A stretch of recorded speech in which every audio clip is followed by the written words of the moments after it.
Hello there and welcome to History for Lunatics. I'm so glad you're here tonight. Settle in wherever you are. Maybe you're lying in bed with the lights already low. Maybe you're at your desk trying to let the day loosen its grip a little. Maybe you have this playing quietly in the background while the room around you goes still. Wherever you are, I want you to come with me for a while. Not to the crash you already know. Not to 1929, not to Black Tuesday. Not to bread lines in old photographs or men in worn coats selling apples on city corners. Tonight, we are going to an earlier panic, an older wound, one that most people never learned about in school, even though for the people who lived through it, it felt as if the whole modern world had suddenly broken under their feet. Tonight we're going back to the panic of 1873, the forgotten depression before the Great Depression. And that phrase, forgotten depression, is important, because it tells you something strange about history. Some disasters become monuments. They get names everyone recognises. They become part of the national memory.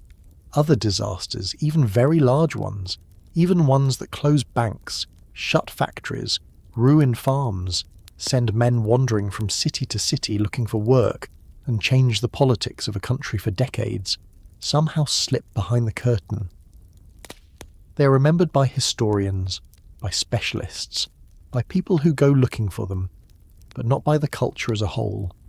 They become the kind of disaster that still shapes the house even after everyone forgets there was a fire. That is what 1873 was. Before we go any further, let me ask you something. When you hear the word depression, what image appears first in your mind?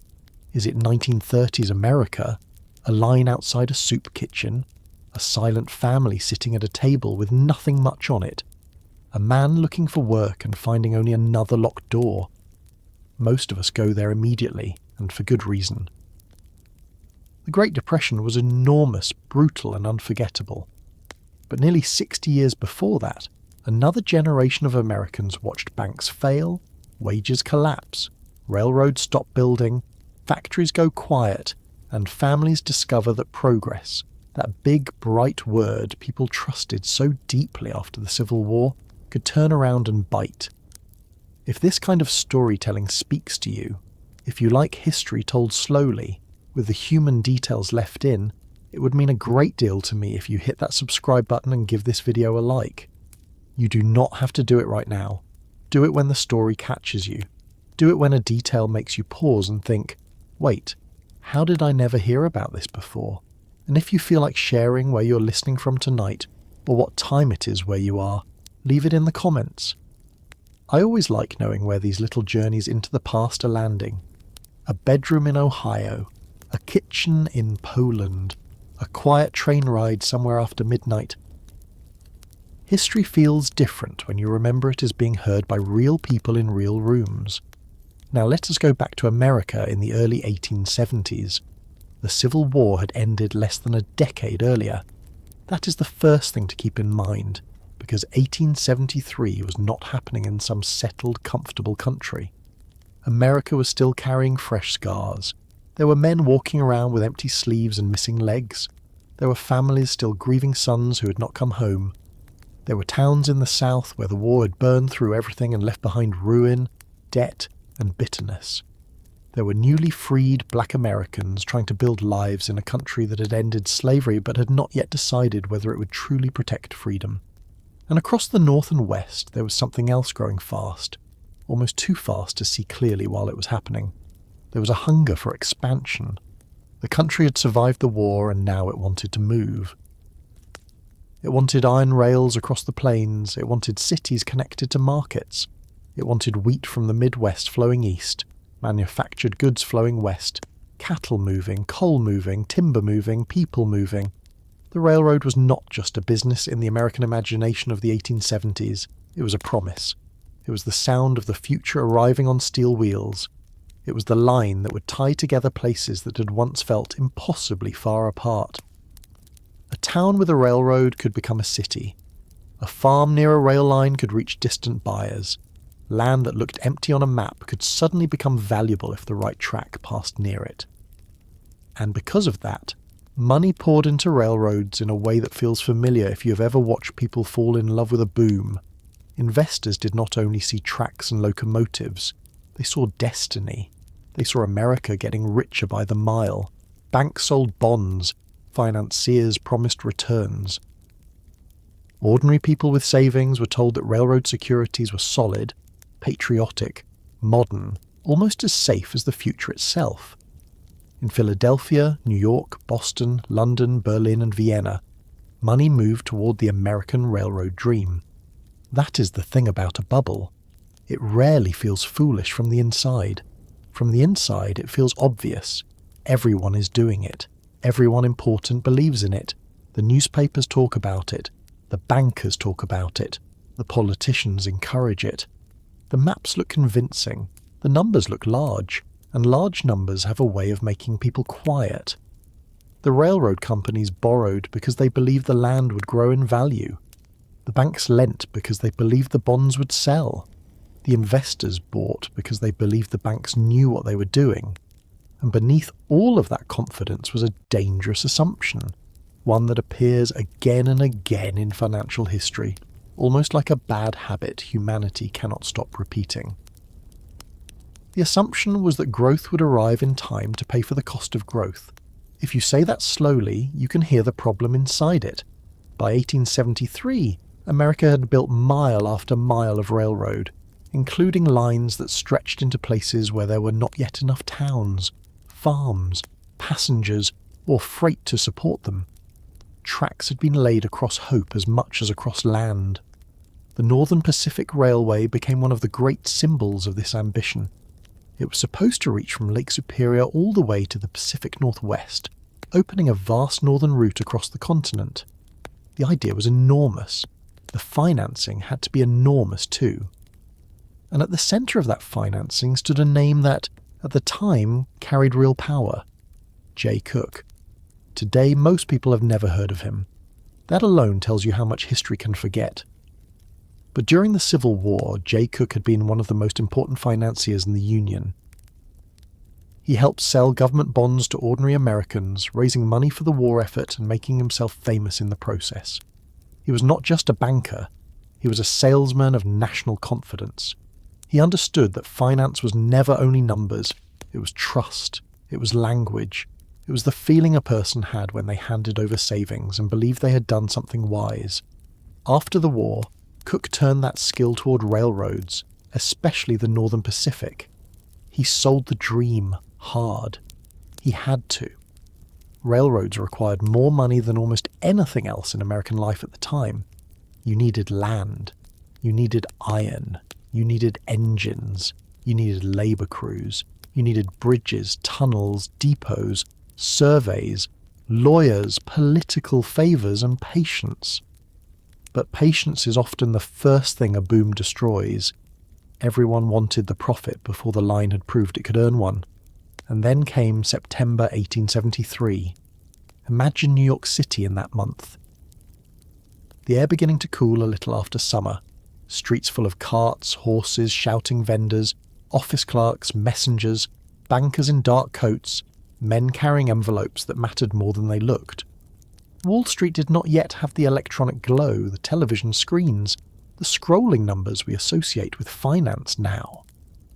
It had paper, voices, faces, rumours, and rooms where confidence could disappear faster than a man could cross the floor.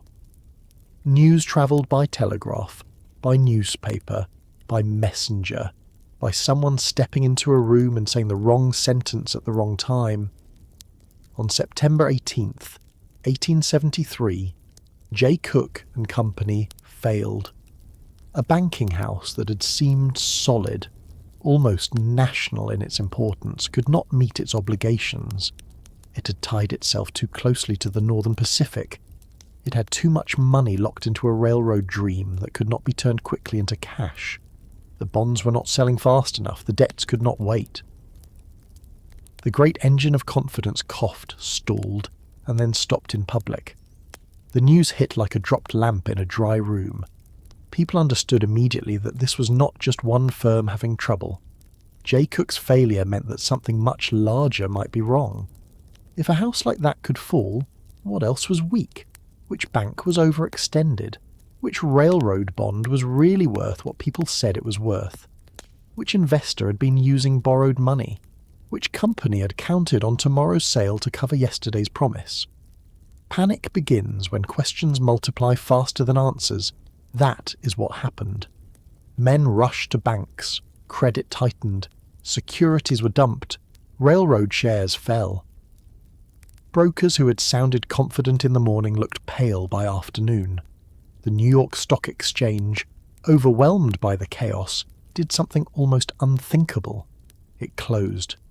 Not for an hour, not for a holiday. It closed for days. The financial heart of the country shut its doors because the people inside could no longer pretend the system was functioning normally. Try to sit with that for a moment. A country that had spent years telling itself it was moving forward had to stop and stare at a locked door. The panic did not stay on Wall Street. That is another thing worth remembering, because financial crashes are often described as if they happen in rooms most people never enter. A bank fails, a stock drops, a bond loses value. The language sounds clean, almost distant. But the consequences do not remain clean. They travel. They move from the banker's desk to the railroad office, from the railroad office to the iron mill, from the iron mill to the worker's kitchen, from the worker's kitchen to the landlord, the grocer, the child who notices the adult speaking more quietly than usual. Railroad construction slowed and stopped, and when railroads stopped building, they stopped buying iron. When they stopped buying iron, mills cut back. When mills cut back, workers lost hours, then wages, then jobs. Coal mines felt it. Machine shops felt it. Lumber camps felt it. Farmers felt it, because railroads had shaped the price of land and the cost of getting crops to market. Merchants felt it because customers had less cash. Cities felt it because unemployed men began appearing in greater numbers, looking not for charity at first, but for work, then for credit, then for anything that could keep a household from sliding further down. This is where the forgotten depression becomes more than a financial event. It becomes a human evening. A man comes home earlier than expected because the factory has reduced hours. His wife knows something is wrong before he explains it. A shopkeeper watches customers asked to buy on account and knows he cannot say yes to everyone. A farmer reads about falling prices and realizes the debt on his land has not fallen with them. A railroad worker hears that construction has been suspended and understands that the camp where he expected another season of wages may simply dissolve. These are not dramatic images by themselves. They are ordinary, and that is what makes them heavy. Economic disaster usually enters a household quietly at first. Not as a headline, but as a change in tone, a little less meat, a bill left unopened, a postponed purchase, a child told that new shoes will have to wait, and all of this was happening in a country without the safety net modern people might expect. There was no unemployment insurance, no federal relief program ready to catch families as they fell, no social security, no food stamps, no modern bank deposit insurance to reassure people that their savings were protected. If a bank failed, and your money was in it, you might lose everything. If your employer closed, you found another job, or you did not eat well. Relief came from churches, charities, neighbours, ethnic associations, local governments if they were willing, and family if family had anything to spare. The distance between respectability and desperation could be shorter than anyone wanted to admit. This is one reason the Panic of 1873 is so important. It exposed how fragile the post-war dream really was. America had been building, borrowing, selling, expanding, speculating, and congratulating itself. But underneath the noise, millions of people were living close to the edge. A missed paycheck mattered. A failed harvest mattered. A debt payment mattered. A railroad bond sold to a small investor could represent years of savings. When the crisis came, it did not feel like an adjustment in the market. It felt like betrayal. People had trusted the men who said the future was safe. They had trusted the maps. They had trusted the banks. They had trusted the rails. and then the rails led them into a depression that would last for years. Now, historians debate how to measure this downturn, and the word depression itself can be complicated when we apply it backward. But for many Americans living through the 1870s, the technical definitions would not have mattered much. They knew what they saw.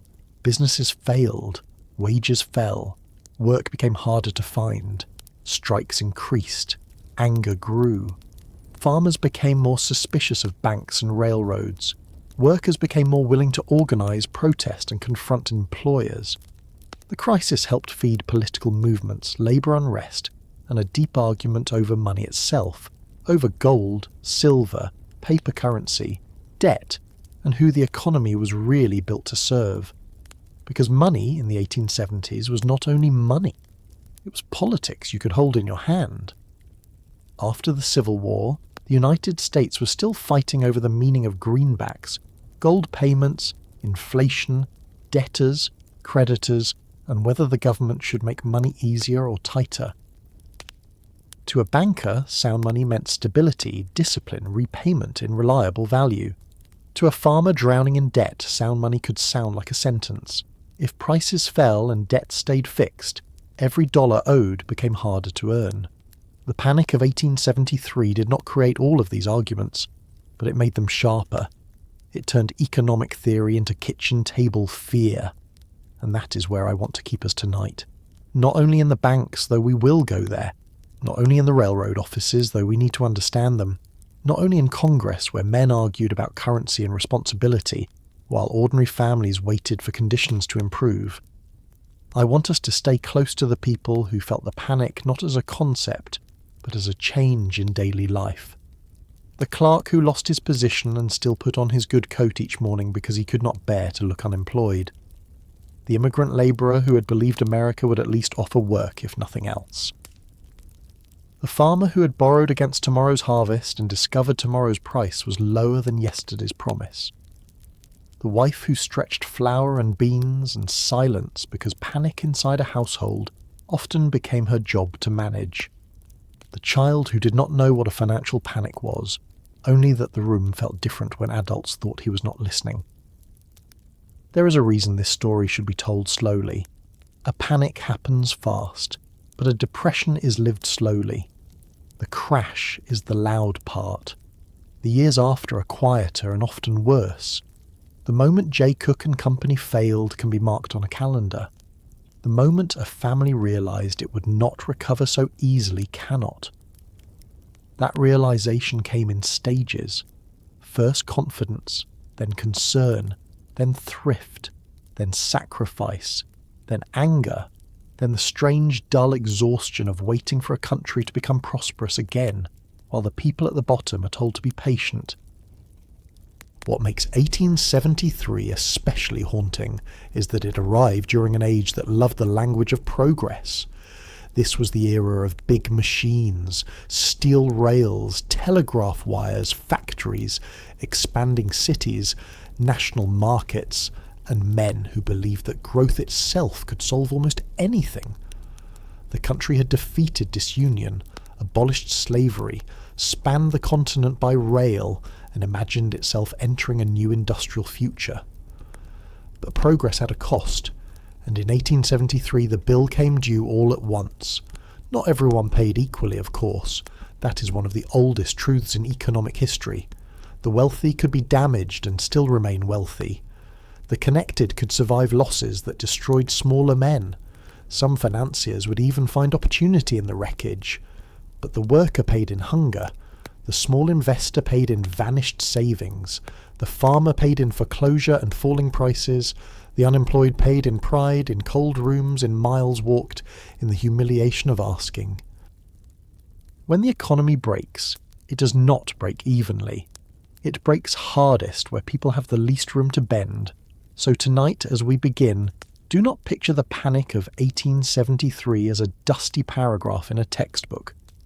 Picture a country full of motion suddenly forced to listen to the sound of its own machinery grinding down. Picture railroad tracks stretching across open land, some of them useful, some of them premature, some of them financed by hope more than need. Picture a banker in Philadelphia realizing the money is not there. Picture a messenger carrying the news. Picture Wall Street absorbing it. Picture doors closing. Picture workers waiting outside factory gates. Picture the silence after a locomotive order is cancelled. Picture a home where the evening meal is a little smaller and no one at the table says why at first. That is where this story lives. The forgotten depression before the Great Depression was not forgotten because it was small. It was forgotten because history is crowded and later disasters sometimes stand in front of earlier ones. But for the people of the 1870s, there was nothing small about it. It changed how Americans thought about banks, railroads, labour, money, politics, and the promises of capitalism in an industrial age. It helped set the stage for the labour battles of the late 19th century, for the anger of farmers, for the rise of movements that demanded the economy serve more than financiers and railroad men. It belongs in the story of how modern America was made, because modern America was not only built by invention and ambition, it was built by crashes too, and to understand why the crash came, we have to follow the rails. We have to look at the iron road that Americans trusted so completely, the companies that borrowed against land not yet settled, the bankers who sold confidence in the form of bonds, and the ordinary people who believed, not foolishly exactly, but hopefully, that the nation moving westward could not possibly run out of track beneath it. The trouble was that steel rails can cross mountains and plains, but they cannot cross arithmetic forever. Somewhere beneath the shining promise of the railroad age, the numbers were already beginning to fail, and most people did not hear that failure coming until the sound was right beneath their feet. To understand how a depression begins, you cannot only look at the day everything collapses. That is the easy part to remember. A bank fails, a market closes, a newspaper prints a headline large enough to make people stop in the street. But the real story usually begins earlier, in the years when almost everyone still feels confident, when the speeches are still full of bright words, when investors are still smiling, when towns are still celebrating the arrival of new tracks, when men with polished shoes and expensive watches are still explaining that the future is not only coming, it has already been scheduled. In America after the Civil War, that future arrived as a railroad. Not one railroad, of course. Not one clean line running across the map. It came as a fever of rails, iron, timber, smoke, speculation, surveying crews, land offices, bond sales, political favours, newspaper advertisements, and maps that made empty spaces look like waiting fortunes. The railroad was the grand machine of the age, but it was also something less solid and more dangerous. It was an idea people could buy before it fully existed. It was a promise printed on paper. A man did not have to stand beside a finished track to invest in it. He only had to believe that one day the track would be there, that trains would run on it, that towns would rise near it, that farms would fill the land around it, that freight would flow east and west, and that all of this future movement would turn his money into more money. That belief was powerful. It moved faster than locomotives. Imagine a small town in the Midwest in the late 1860s or early 1870s, a place with muddy roads, wooden storefronts, a church steeple, a livery stable, a newspaper office, and a cluster of men who know that the town's fate may depend on whether the railroad comes near or passes 10 miles away. 10 miles could mean everything. 10 miles could decide whether grain reached market easily or rotted under the wrong price. 10 miles could decide whether merchants thrived or watched customers drift elsewhere. 10 miles could decide whether a town became a county hub or remained a place people mentioned only when giving directions to somewhere better. So when railroad agents came through, when surveyors marked land, when rumours spread that a line might pass nearby, people did not hear machinery. They heard rescue. They heard status. They heard a place on the map. Farmers imagined better prices for wheat and corn. Storekeepers imagined goods arriving faster and cheaper. Young men imagined leaving if they wanted to and coming home if they had to. Land speculators imagined buying cheap acreage in the morning and selling destiny by afternoon.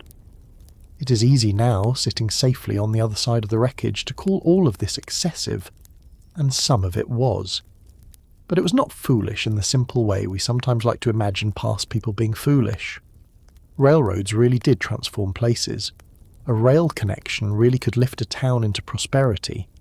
The problem was not that the dream was fake. The problem was that the dream became larger than the country's ability to pay for it. That is where the danger lived. The railroad was expensive in a way that ordinary businesses were not. A shopkeeper needed a building, shelves, stock, and customers. A farmer needed land, tools, animals, seed, and labour.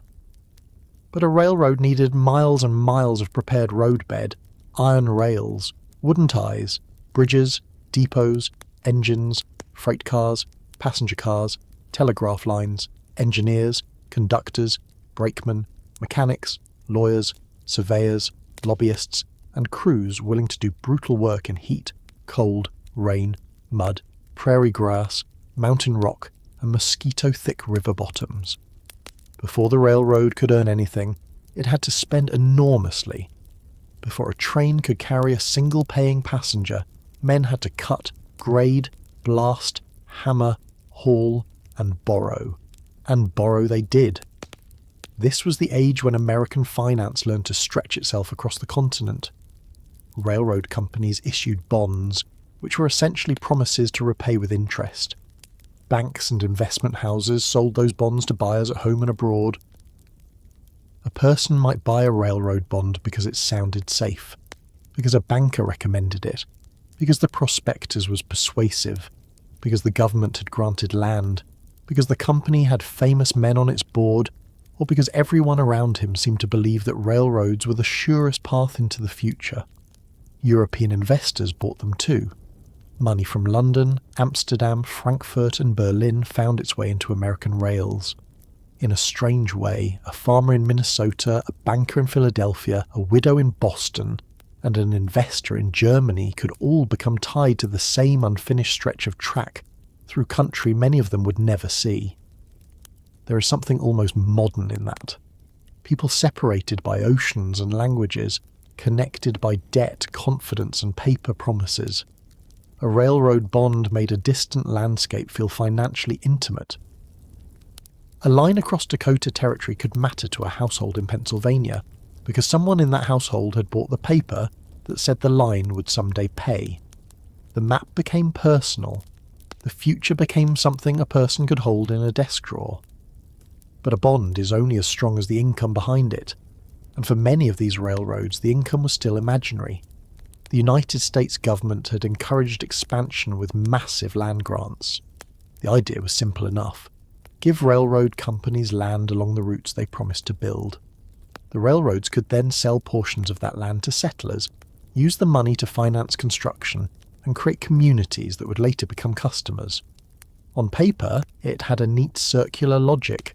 The railroad would open the land would attract settlers would produce freight would support the railroad would raise nearby land values, and everything would feed everything else. But paper is patient in a way real life is not. Settlement took time, crops took time, towns took time, freight traffic took time, weather did not care about prospectuses, neither did distance, neither did the fact that some lines were being built far ahead of demand, through places where the population was too thin and the traffic too uncertain to justify the money spent. Yet the companies could not always wait for reality to catch up. They had interest payments due. They had investors to reassure. They had construction crews to pay. They had rivals building competing lines and politicians expecting results. Once the process began, stopping looked like failure. Continuing looked like courage. In a boom, those two things are often confused. This is one of the most important things to understand about the railroad dream in the 1870s. It was not only driven by greed, though there was plenty of greed, it was also driven by momentum. A company that had borrowed heavily to build the first 100 miles often had to borrow more to make those miles useful. A track that ended in the wrong place was not a railroad in the full sense. It was an expensive line to nowhere. To attract traffic, the railroad needed to reach a better town, a river crossing, a coal field, a grain region, a port, a junction with another line. So it borrowed to extend. Then the extension required bridges. Then bridges required more money. Then interest payments arrived before revenue. Then the company sold more bonds. The dream had to keep moving because if it stopped, everyone might notice how much of it was still unsupported. The country around it was changing quickly. The Civil War had accelerated industry in the north, factories had grown, iron production had increased. The federal government had become more deeply tied to banks and bond markets than before. The war had also left behind a complicated currency situation, with greenbacks, gold, debt, and arguments about what money should be.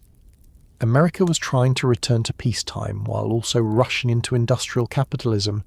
That is a difficult thing for any country to do.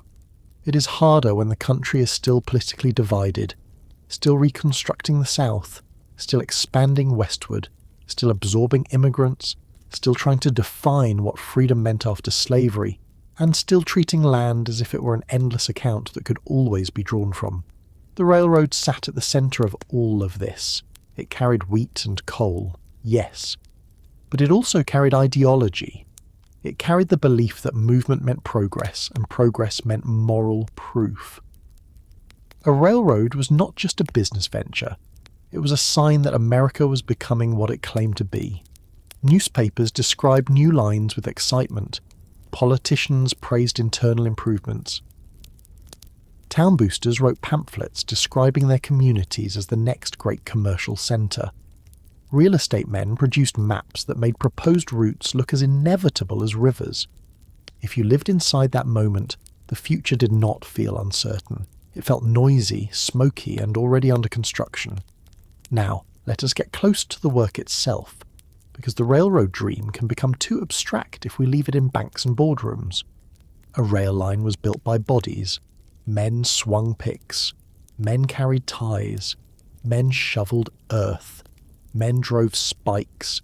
Men blasted rock with explosives that could maim them in a second. Men slept in temporary camps that were often dirty, crowded and rough. Immigrant labourers, Civil War veterans, freedmen in some regions, Irish workers, German workers, Chinese workers in the West, and many others became part of the physical army that made the Iron Road possible. Their names rarely appeared in the Bond advertisements, but the dream moved on their backs. The work could be seasonal, dangerous, and unstable. A man might follow construction from place to place, living near the line, spending wages at camp stores, drinking in rough settlements, sending money home if he had a home to send it to. The work gave him income, and income gave him a place in the expanding economy. But that also meant his life was tied to credit decisions made far away. If investors lost confidence, if bond sales slowed, if a banking house hesitated, construction might be suspended. And when construction stopped, the worker did not receive a philosophical explanation about overextension. He received no wages. He packed what he had and looked for the next job, along with thousands of other men doing the same. This is how financial speculation becomes hunger, not all at once, not in a way that looks dramatic on a ledger. It moves through payrolls. It is tempting to imagine the railroad companies as unstoppable giants, but many were fragile. They depended on constant access to credit. A company might own land, but land could not always be sold quickly. It might own rails, but rails laid across empty country did not immediately produce cash. It might have political support, but political support did not pay interest on time. The Northern Pacific Railway, the Great Northern Route meant to reach the Pacific, became one of the clearest examples of this problem. It had a magnificent vision, enormous land grants, and the backing of important financiers. It also had staggering costs and uncertain near-term revenue. It was building into a future that might someday justify the expense, but someday was not good enough when creditors wanted payment now. That gap between someday and now is where many fortunes have disappeared. Jay Cook understood the power of confidence. During the Civil War, he had helped sell Union bonds to the public with remarkable skill. He built networks of agents. He advertised. He turned government finance into something ordinary citizens could participate in. He made bond buying feel both patriotic and prudent. After the war, his reputation gave weight to what he touched. If J. Cook backed a railroad, people listened. When his firm took on the sale of Northern Pacific bonds, it was not simply another investment. It came wrapped in the memory of wartime trust. He had helped finance the Union. Surely he could help finance the nation's future, but reputations can become dangerous when they persuade people to stop asking hard questions. The Northern Pacific needed enormous sums. Its bonds had to be sold continuously. Cook's firm was deeply committed. At first there was enthusiasm. Then the market grew more cautious. Investors became harder to convince. Europe had its own financial troubles. Money tightened. The great river of confidence began to narrow. Cook needed buyers, and buyers were no longer arriving fast enough. The railroad still needed cash. The obligation still stood. The dream did not shrink just because the money did. Think of a household that has taken on expenses because it expects income soon. The roof repair, the seed purchase, the new wagon, the borrowed money to bridge the gap. If the expected income arrives, everything looks wise. If it does not, the same decisions suddenly look reckless. That is what happened on a national scale. Railroads had borrowed against traffic that had not yet fully materialized, land values that had not yet matured, settlement that had not yet arrived, and optimism that had begun to thin. For a while, everyone could keep speaking confidently. Then someone had to produce cash. There is something especially unsettling about an economy built on confidence, because confidence is real until it is not. It can support banks, payrolls, construction, and investment. It can make people behave in ways that keep the system alive, but it can also vanish without asking permission. A rumour, a failed sale, a delayed payment, a nervous depositor, a foreign investor pulling back, and suddenly everyone wants certainty from a system that had been running on belief. Once that happens, even strong institutions can be weakened because the demand for cash becomes immediate. People no longer want promises, they want money in hand. The railroad dream had stretched too far because it confused the size of America with the size of the market. The country was vast, yes. The land was rich in potential, yes. The population was growing, yes. But vastness is not the same as solvency. A line through 1,000 miles of country still has to earn enough to maintain itself. A land grant still has to become land sales. A town still has to gather people, build stores, produce goods, ship freight, and survive hard winters, bad harvests, and poor prices. The idea of the West could become profitable faster than the West itself, and many people had reasons not to look too closely. Railroad executives wanted capital. Bankers wanted fees and influence. Politicians wanted development in their states and districts. Towns wanted stations. Newspapers wanted advertising and growth stories. Investors wanted reliable returns. Workers wanted employment. Farmers wanted access to markets.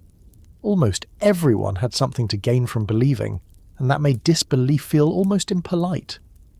In boom times, caution often sounds like bitterness.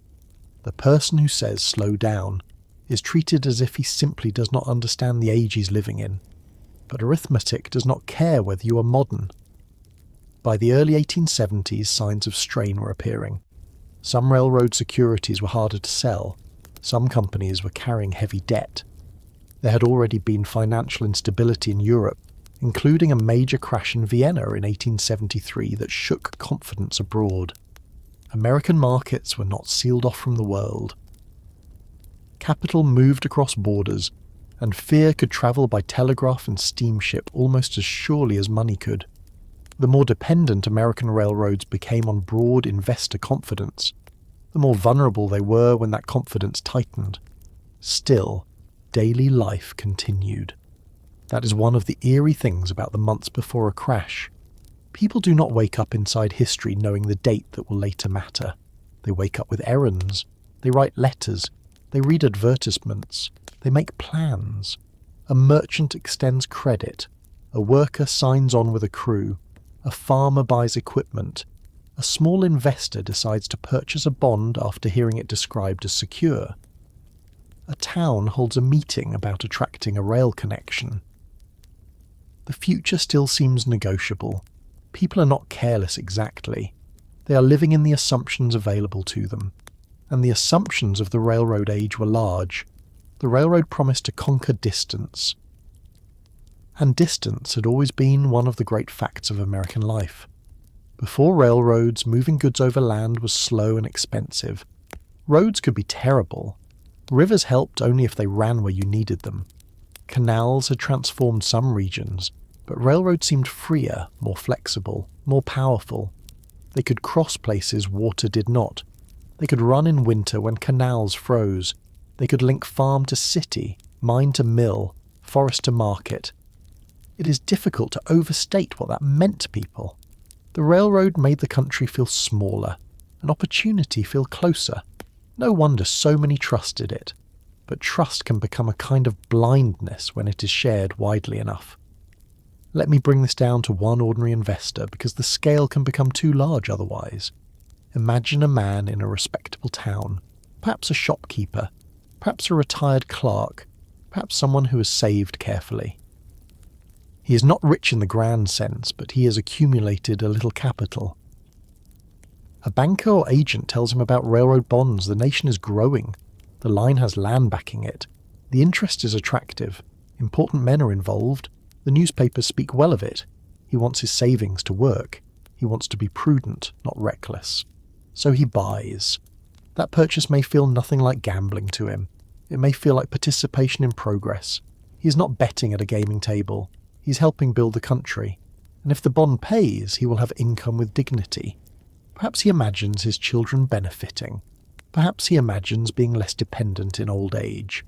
This is how speculative bubbles pull in decent people. They do not always arrive wearing greed on their faces. Sometimes they arrive disguised as common sense. Now imagine the same man months later, hearing rumours that the bonds are difficult to sell, that a great banking house is strained, that a railroad has overbuilt, that payments may not be secure. At first he does not panic. Respectable men do not panic. Then he asks a question and receives a vague answer. Then another. Then the newspaper tone changes. Then the bank lobby feels different. Then a door closes. And suddenly the paper in his desk drawer no longer feels like the future. It feels like a weight. This same pattern occurred in larger form across the economy. Railroads had pulled together investors, workers, manufacturers, farmers, land speculators, and towns into one great network of expectation. That made the boom powerful. It also made the collapse contagious. If a railroad failed, it was not only shareholders who suffered. Iron mills lost orders, coal producers lost customers, equipment manufacturers lost contracts, construction workers lost wages, towns expecting a station lost their future traffic. Land values fell. Banks holding railroad securities weakened. Other investors grew frightened and pulled back from unrelated ventures. The dream had connected everyone, and the panic would use those same connections to spread. There is a lesson in that, one that shows up repeatedly in American history. The very systems that create growth can also transmit pain. The railroads linked markets, lowered transportation costs, opened land, and helped build an industrial nation. They also linked risk. A decision in a Philadelphia banking office could affect a worker in a rail camp, a farmer in Kansas, an iron puddler in Pennsylvania, a merchant in Chicago, and an investor in Berlin. The railroad made America more connected, and connected systems failed differently than isolated ones. When one part trembles, the vibration travels. The people of the 1870s did not have our vocabulary for systemic risk, but they lived inside it. They saw enough to worry. They saw companies that had built too fast. They saw fortunes made not from running profitable trains, but from selling the idea that trains would someday be profitable. They saw politicians too close to railroad interests. They saw land granted away in enormous quantities. They saw stock manipulation, insider deals, and construction contracts that enriched men even when the railroad itself remained financially weak. They had already seen scandal in the railroad world, including the Credit Mobilier affair, which revealed how insiders connected to the Union Pacific had profited through a construction company while public officials were drawn into the mess. By the early 1870s, the railroad was both admired and suspected, both national hero and national problem. That contradiction mattered. Americans wanted railroads, but they increasingly distrusted railroad men. They needed the tracks, but resented the rates. Farmers relied on rail access, but feared being trapped by freight charges set by distant corporations. Workers needed railroad wages, but saw how quickly they could be discarded. Investors wanted dividends, but worried that the companies were less solid than advertised. The railroad had become too important to ignore and too powerful to fully trust. And still the building continued. The Northern Pacific stood there like a monument to overreach before it was even finished. Its planned route across the northern plains and toward the Pacific Northwest required capital on a scale that tested the market's patience. J. Cook's firm believed it could sell the bonds. For a while, that belief had carried the enterprise forward, but the appetite for those bonds weakened. Cook's resources became strained. The firm was carrying too much of the burden. In September 1873, the gap between promise and cash could no longer be hidden. What makes this moment so human is not simply that bankers miscalculated. It is that so many people had organised their hopes around the same miscalculation. A railroad executive could call it a temporary difficulty. A banker could call it a liquidity problem. A newspaper could call it a panic. But to the people tied to the railroad economy, it became something simpler and more frightening. The work stopped. The money stopped. The confidence stopped. Before the collapse became visible, the country had been living inside a story it liked telling about itself. The story said that America was different because America always had more land, more room, more resources, more energy, more future. Other countries might be crowded, old, limited by monarchy or class or exhausted soil. America had motion. America had the West. America had invention. America had railroads. And because the story contained so much truth, people trusted it too much. They forgot that a true story can still be used to sell a false promise. The land was real. The rails were real. The engines were real. The workers were real. The towns would come in many places. The markets would grow eventually, but debt is not paid eventually. Interest has dates. Payrolls have dates. Bonds mature. Creditors ask. A company can be right about the future and still fail before the future arrives. That is what stretched the railroad dream too far. Not pure fantasy, not empty fraud from top to bottom. Something more dangerous than that. A real transformation financed as if every part of it would mature at the same speed. A national project treated like a guaranteed investment. A continent imagined as collateral.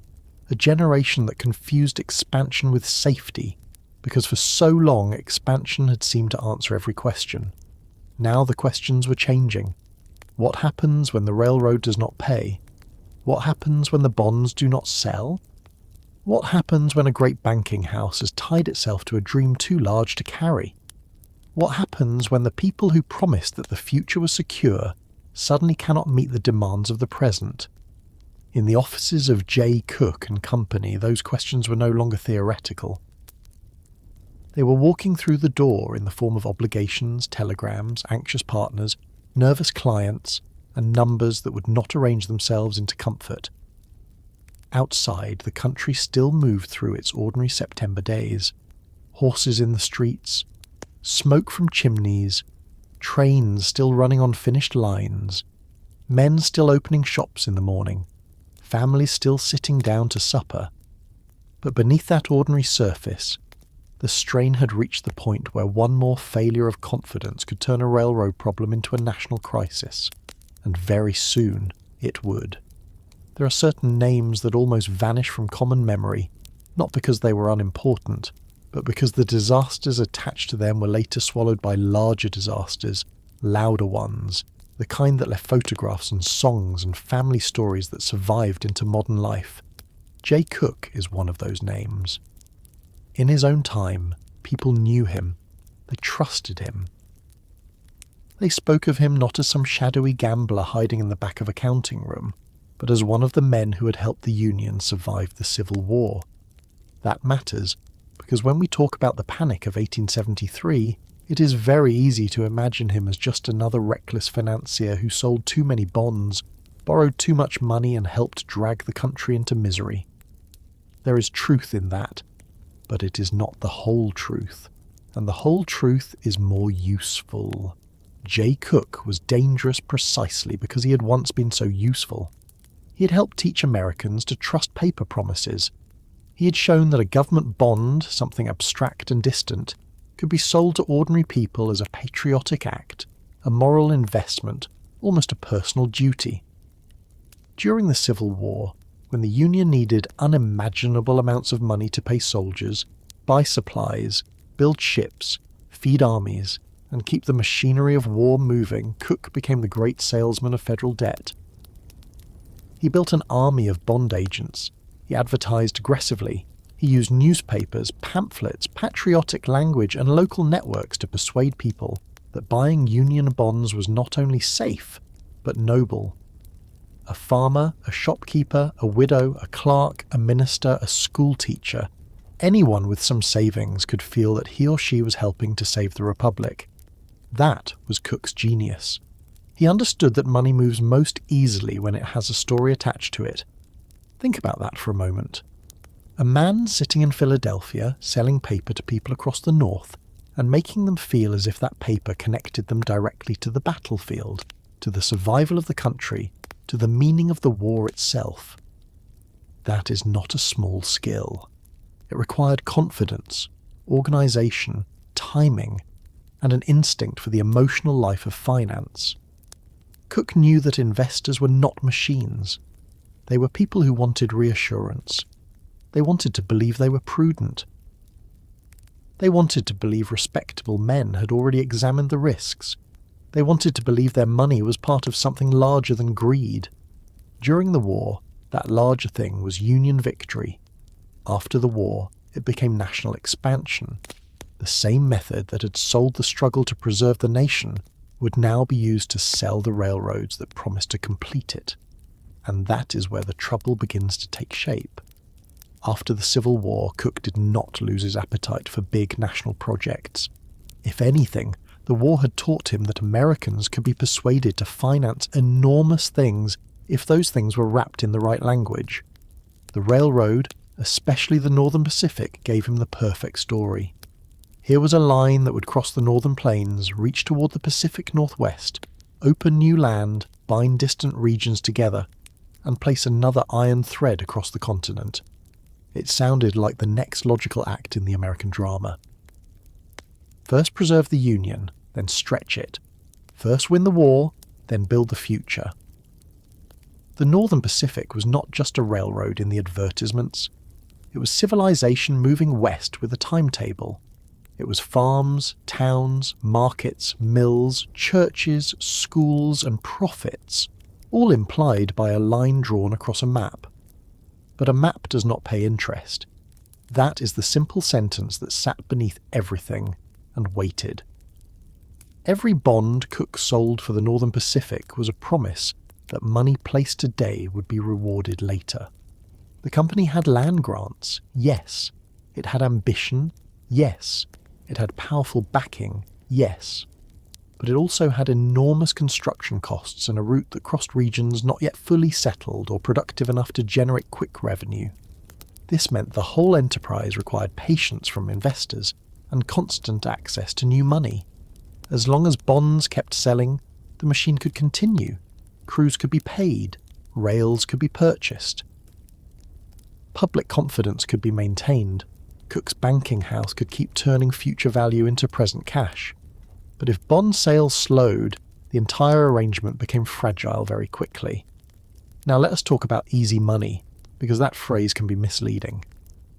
In the years after the Civil War, money did not feel easy to everyone.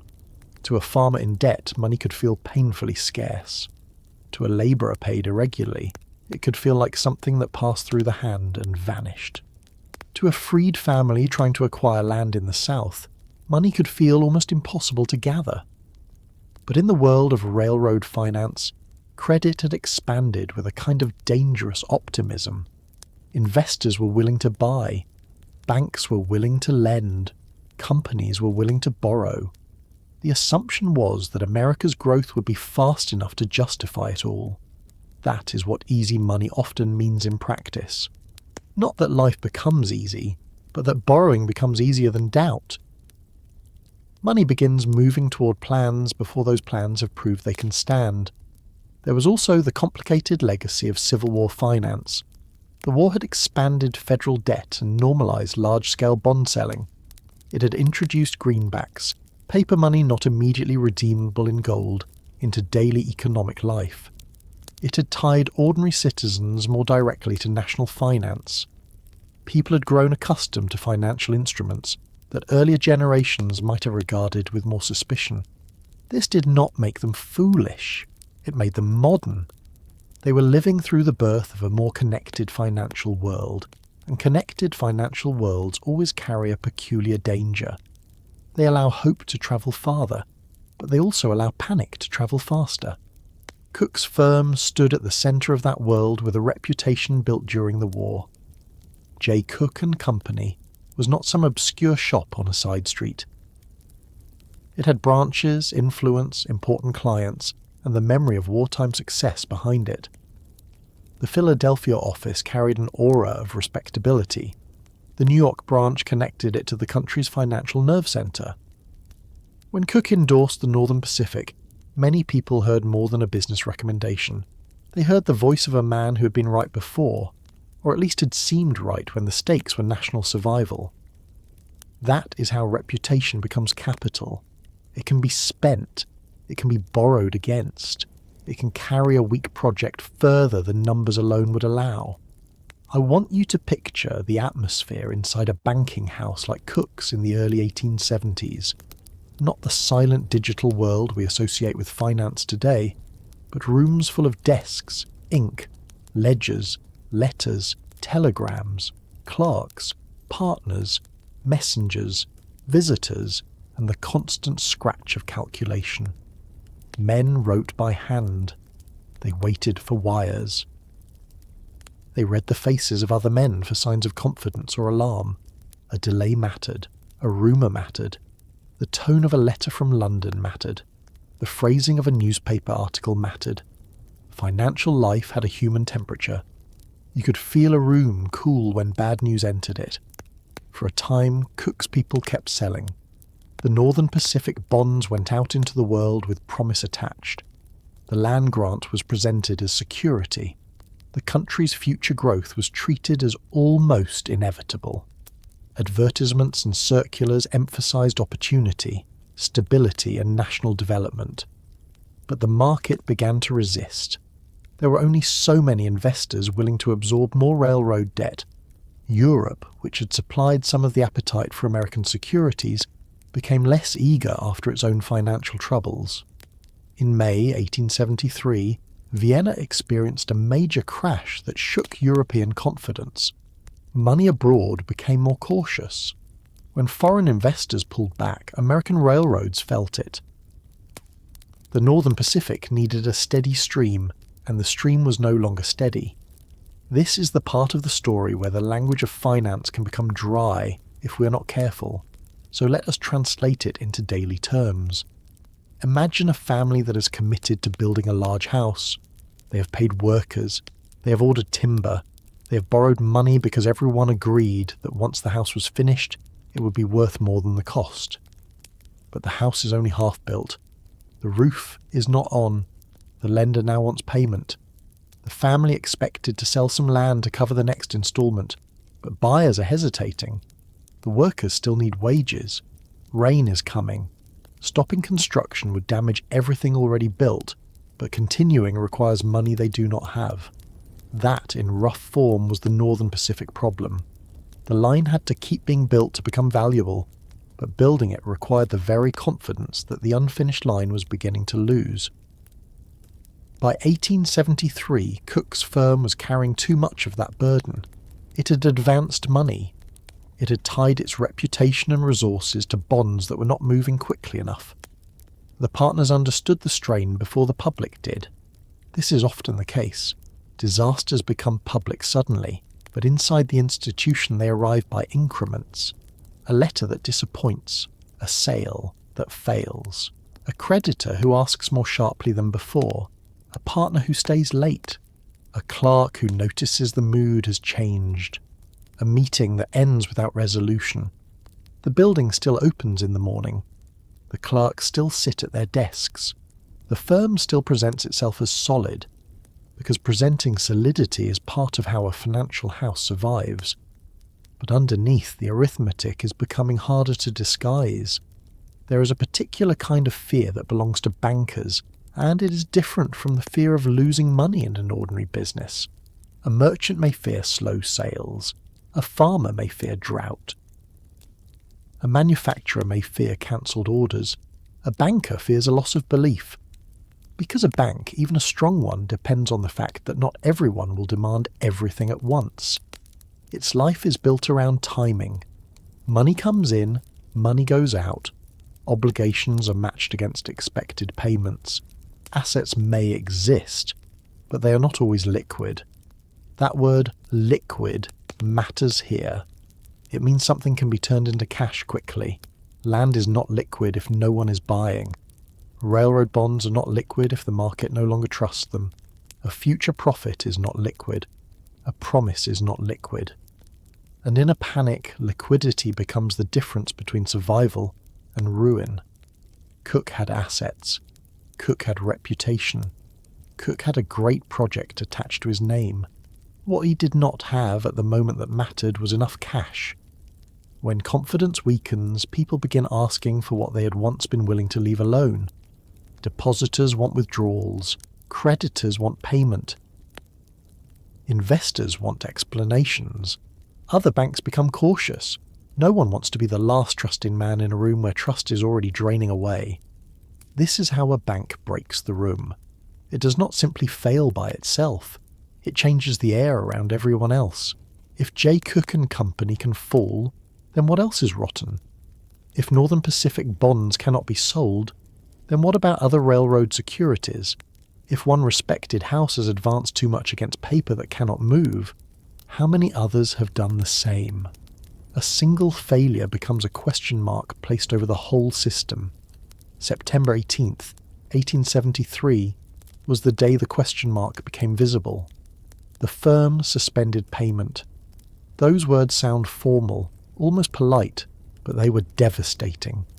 Suspended payment meant the house could not meet its obligations as they came due. It meant the confidence that had supported the firm was no longer enough. It meant that the public face of strength had cracked. In Philadelphia, where Cook's name carried enormous weight, the news had the force of a physical shock. In New York, it travelled into Wall Street like a spark into dry straw. Men who had spent the morning discussing prices and loans suddenly had to reconsider the safety of everything they thought they knew. Picture a man hearing the news for the first time. Perhaps he's a broker. Perhaps he's a clerk at another banking house. Perhaps he's a small investor who has walked into the city to ask about his holdings. Someone tells him J. Cook has failed. At first, the sentence may not even seem possible. Failed how? Temporarily. Completely. Is the Philadelphia house affected? What about the New York office? What about the Northern Pacific bonds? What about accounts held there? What about other firms tied to the same securities? The questions come all at once, and each one produces another. That is panic. Not fear by itself, but fear multiplied by uncertainty. The newspapers would soon carry the story, but in financial districts news did not wait for print. It ran by messenger, by telegraph, by shouted report, by a man leaving one office and entering another with his face changed. A crowd could form almost before anyone fully understood why. Brokers watched one another. Banks watched banks. Investors tried to sell securities, but buyers disappeared or offered brutally low prices. Railroad shares, already under suspicion, became objects of alarm. The market did not ask calmly which companies were sound and which were weak. Panic rarely has that kind of patience. It sells first and investigates later. There is something almost cruel in the speed of it. For years, Cook had sold the future slowly, carefully, persuasively. One bond at a time, one advertisement at a time, one relationship at a time. The collapse of trust happened in hours, and yet, inside the firm, there must have been a slower human scene as well. Men who had worked there for years, clerks who knew the ledgers, partners who understood exactly how bad the situation had become, messengers waiting for instructions, clients arriving with anxious faces, letters unanswered because there was no answer good enough. Jay Cook himself, who had once been called the financier of the Civil War, now stood attached to the first great failure of the new industrial age. That reversal is worth sitting with. A man who had sold national confidence now became the symbol of national doubt. It would be easy to make this only a morality tale. To say Cook was greedy, the railroad was overbuilt, investors were foolish, and the crash was the punishment. But history is rarely that clean. Cook did overreach. He did attach his firm too heavily to the Northern Pacific. He did help sell a project whose near-term finances were dangerously weak. But he also lived in an age that rewarded exactly that kind of confidence until the moment it punished it. If the Northern Pacific bonds had kept selling longer, if European money had remained easier, if settlement had advanced more quickly, if the market had not turned, the same behaviour might have been praised for another few years as boldness. That is one of the uncomfortable truths about financial history. The line between visionary and reckless is sometimes drawn after the outcome is known. But the outcome in September 1873 was known quickly enough. Jay Cook and Company's failure triggered a chain reaction. Other firms came under pressure. The value of railroad securities collapsed further. Credit contracted. Banks became afraid to lend. Merchants who relied on credit found it harder to operate. Companies that needed short-term loans to meet payroll or purchase supplies suddenly faced refusal. The economy began to seize not because every business was worthless, but because confidence had become scarce. Money still existed, goods still existed, workers still existed, tracks still lay across the country, mills still stood, farms still produced. But the trust that allowed all these pieces to move together had been damaged. This is the strange thing about modern economies, even in the 1870s. So much depends on belief in continuity. A merchant sells today because he believes he can restock tomorrow. A bank lends today because it believes repayment will come later. A worker labours today because he believes wages will arrive on Saturday. A farmer borrows in spring because he believes harvest will pay in autumn. A railroad builds now because it believes traffic will grow. When that chain of belief is broken, practical life becomes harder almost immediately. People hold back, they hoard cash, they delay purchases, they call in loans, they cancel orders. Each protective action makes sense individually, and together they deepen the crisis. That is what began after Cook's fall. The phrase easy money now showed its other face. During the boom, easy money had meant access, motion, possibility. During the panic, it meant exposure. Too many promises had been made on the assumption that more money would always be available to roll the system forward. When that assumption failed, debts that had seemed manageable became traps. Companies had to meet obligations with cash they could not raise. Investors tried to sell assets no one wanted. Banks that had accepted railroad securities as reliable collateral now had to wonder what those securities were worth. The whole system began marking down its own confidence. Let us return for a moment to the ordinary people, because a banking collapse can feel distant unless we keep following the consequences outward. A worker in an iron mill may never have heard the details of Cook's Northern Pacific exposure. He may not know the bond market. He may not care about Philadelphia finance. But if railroads stop ordering iron rails, his mill slows. If his mill slows, his hours are cut. If hours are cut, supper changes. Rent becomes harder. Debt to the grocer grows. Shoes are repaired one more time instead of replaced. The children notice. His wife notices before he says much. And all of this begins with decisions and failures in rooms he has never entered. A small investor might feel it even more directly. Perhaps he bought Northern Pacific bonds because Cook's name reassured him. Perhaps he believed he was acting sensibly. When the bonds fall, he does not feel like a speculator punished for greed. He feels robbed by respectability. He trusted the wrong men, or maybe he trusted the right men in the wrong moment, which can feel even worse. His anger has nowhere easy to go. The railroad still exists in some form. The land is still out there. The banker may be ruined too. But his savings are gone or damaged, and explanations do not restore them. Farmers watched from another angle. Many already resented railroads because freight rates could determine whether their crops brought enough money to survive. They resented banks because debt tied them to distant financial conditions. The panic of 1873 would deepen that resentment. It would strengthen the feeling that the economy was organized around creditors, bondholders, railroad corporations and financial men who could gamble with the future, while ordinary producers paid the cost. This feeling did not disappear. It moved into politics.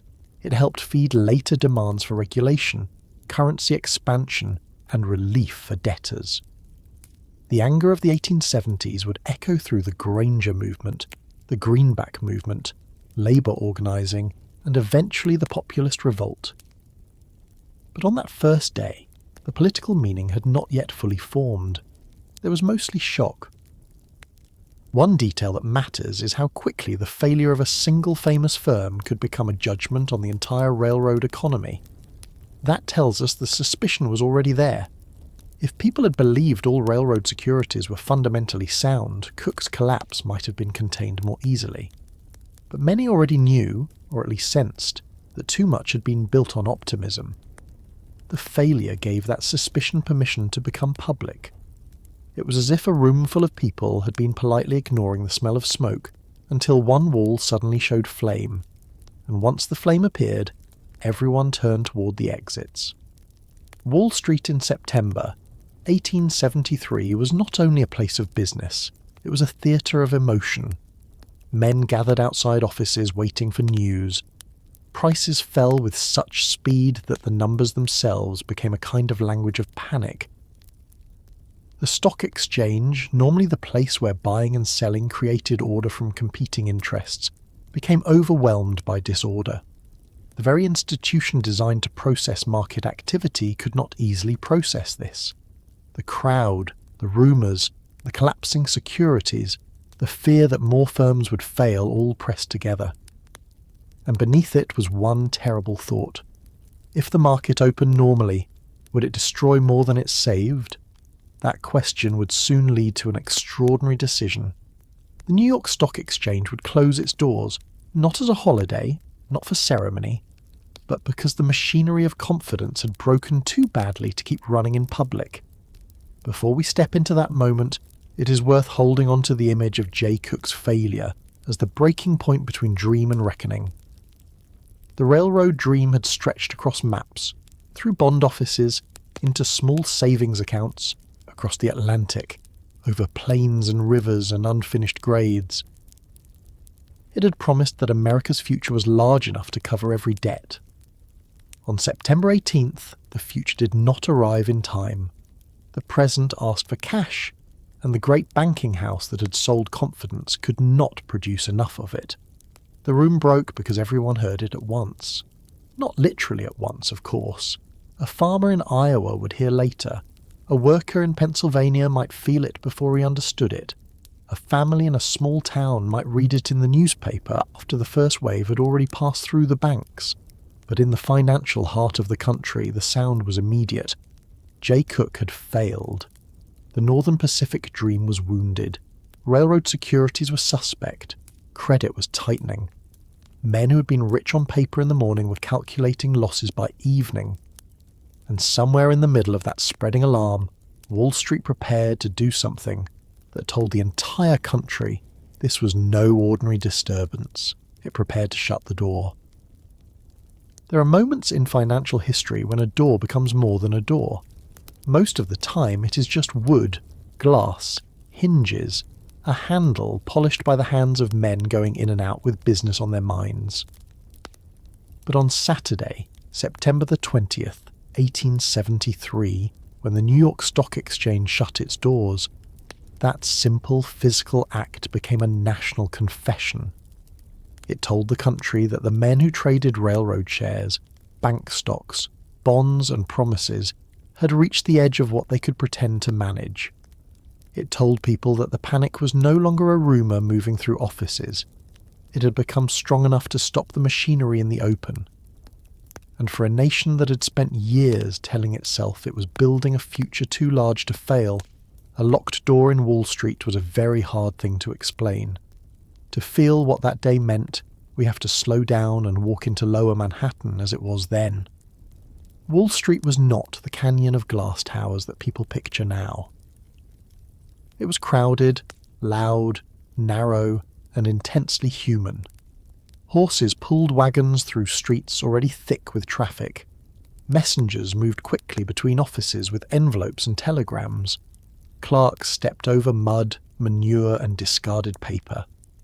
Bankers in dark coats crossed paths with brokers, speculators, lawyers, newsboys, errand runners, and men who had come downtown only because they had heard something frightening and wanted to see whether it was true. The business district worked by voice, paper, telegraph, and trust. It was modern for its time, but it still depended on the most old-fashioned thing in the world, the belief that the man across from you would be able to honour what he had promised. That belief had been shaken 2 days earlier when Jay Cooke and Company failed. By Saturday morning the shock had not settled. It had spread. It had found new rooms to enter. It had reached other firms, other banks, other railroad securities. The failure of Cooke did not sit quietly in Philadelphia like a local misfortune. It moved into New York because New York was the place where financial fear became visible. Men did not have to understand every detail of the Northern Pacific to know that something large had gone wrong. They only had to understand that a respected banking house had suspended payment, that railroad bonds were being questioned, that credit was tightening, and that nobody seemed completely sure where the weakness ended. That uncertainty was the real poison. A market can survive bad news if people believe they know the size of it. A company failed, yes, but another is sound. A bond is weak, yes, but the rest are secure. A bank is exposed, yes, but the system can absorb it. Panic begins when those lines blur. Suddenly one failure looks like a clue. One rumour feels like evidence. One man selling makes another man wonder what he knows. One bank refusing a loan makes another bank hold back. People who had been confident yesterday become careful today, and people who become careful all at once can do enormous damage without intending to. They are not trying to destroy the system. They're trying to save themselves from being the last trusting person left inside it. Inside the stock exchange, the pressure was not theoretical. Prices were falling. Railroad shares were especially vulnerable because railroads had become the great debt-heavy dream of the age. Securities that had been sold as pathways into the future now looked like paper tied to unfinished tracks, weak companies, and land that could not be turned into cash quickly enough. The room was full of men trained to read numbers, but on that morning they were reading faces too. A broker's expression mattered. A whispered name mattered. A pause before answering mattered. Markets are often described as cold places, but in a panic they are intensely emotional. Fear becomes part of the price. There is something almost physical about a trading room under stress. Voices rise, men cluster, someone pushes toward the front, someone demands a quote, someone tries to sell and cannot find a buyer except at a price that feels like surrender. A clerk runs in with a message. Another man leaves suddenly. The air feels used up. The normal rituals of business continue for a while, because rituals are what people cling to when reality begins to behave badly. But everyone can feel the difference. The room is not processing fear anymore. It is producing it. That is why closing the exchange mattered so much. The stock exchange existed to make buying and selling possible. It was supposed to be the place where uncertainty could be handled through price. If a security was less valuable, the market would say so. If confidence returned, prices would rise. That was the theory. But on September 20th, the men responsible for the exchange faced a worse possibility. What if allowing trading to continue would not reveal value but destroy it? What if panic selling would push everything down together, sound and unsound alike? What if the public spectacle of collapse would spread fear so rapidly that no bank and no broker could stand behind the consequences? In that moment, shutting the door was not a sign of strength. It was an attempt to stop bleeding. Still, imagine how it looked to the men outside. A crowd had gathered. Some came because they had business. Some came because crowds create more crowds. Some wanted news. Some wanted reassurance. Some wanted to see, with their own eyes, whether the financial heart of the country was still beating normally. And then the doors closed. That image travelled far beyond the men who witnessed it. The New York Stock Exchange, the place where the values of great companies and national dreams were turned into daily numbers, had stopped. Not for a ceremony, not because of war, not because of mourning. It stopped because the panic had become too dangerous to let the market continue in the ordinary way. For the first time in its history, the exchange closed. That sentence can pass too quickly if we let it. First time in its history. Think about what that meant in a young country that treated growth almost as proof of destiny. The exchange had seen tension before. It had seen war, speculation, political conflict and uncertainty. But this was different. This was a moment when the people closest to the financial machinery decided that the machinery itself had to be paused. Trading would not resume for 10 days. 10 days is not long in the life of a country, but in a panic it can feel like an entire season.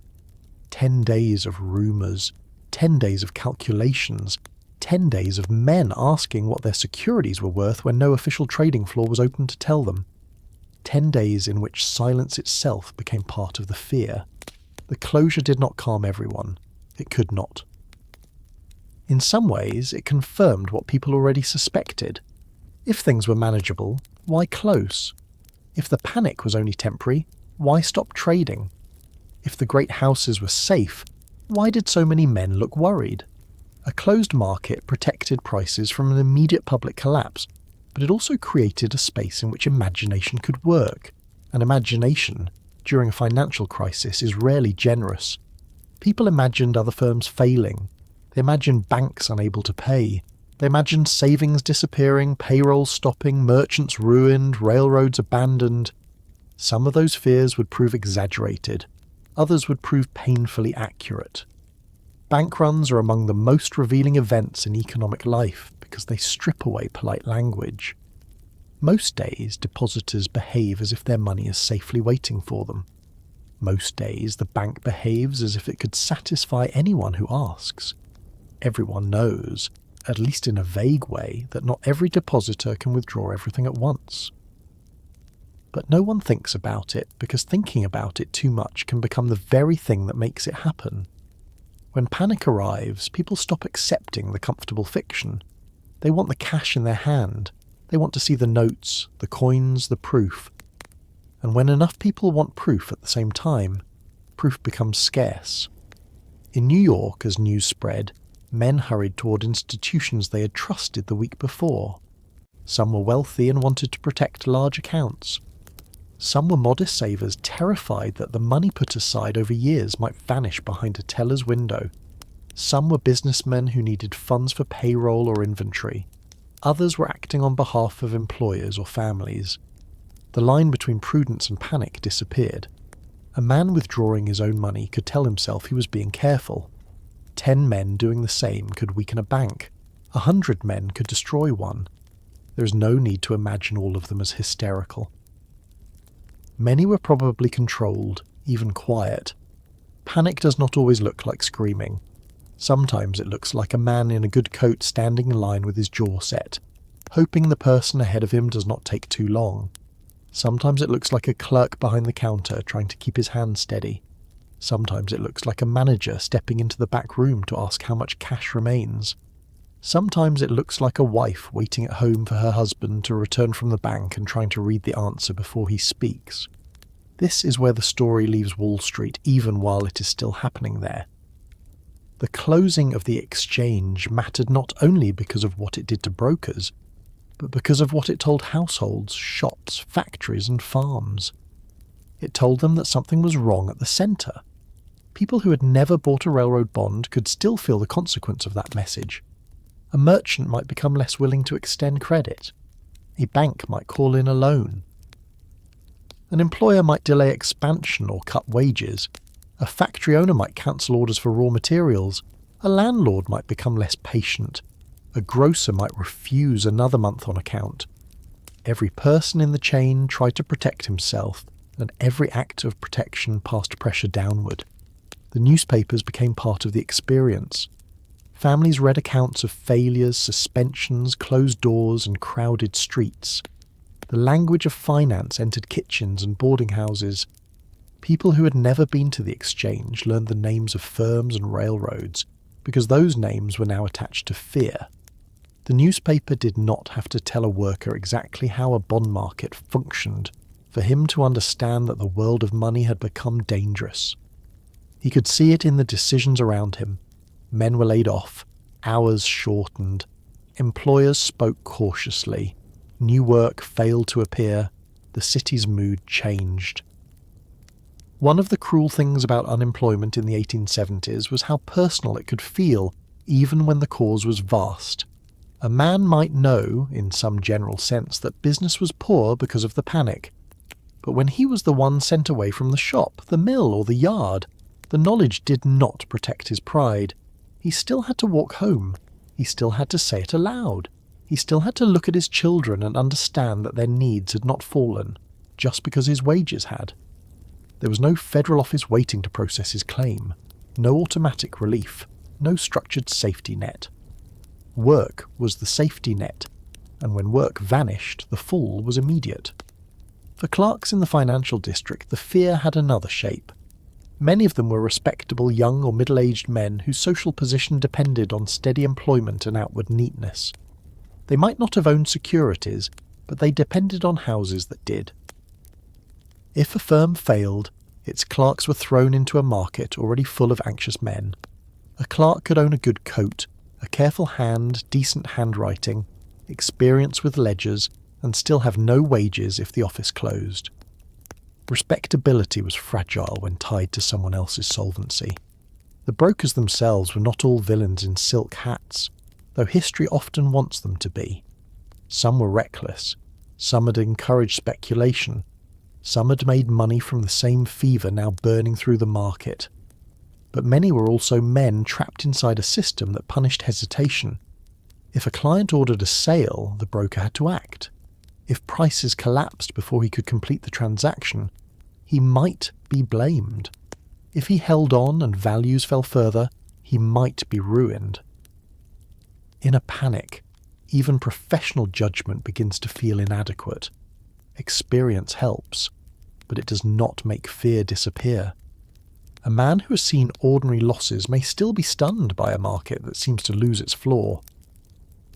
Outside the exchange, people tried to interpret every signal. Did a bank remain open? Did an important man enter confidently or leave in haste? Did a respected firm post a notice? Were police needed to manage crowds? Was the Treasury going to act? Would President Grant's administration intervene? The federal government of 1873 did not operate with the tools later Americans would expect. There was no Federal Reserve, no modern central bank ready to flood markets with liquidity, no deposit insurance, no emergency financial language familiar from the 20th and 21st centuries.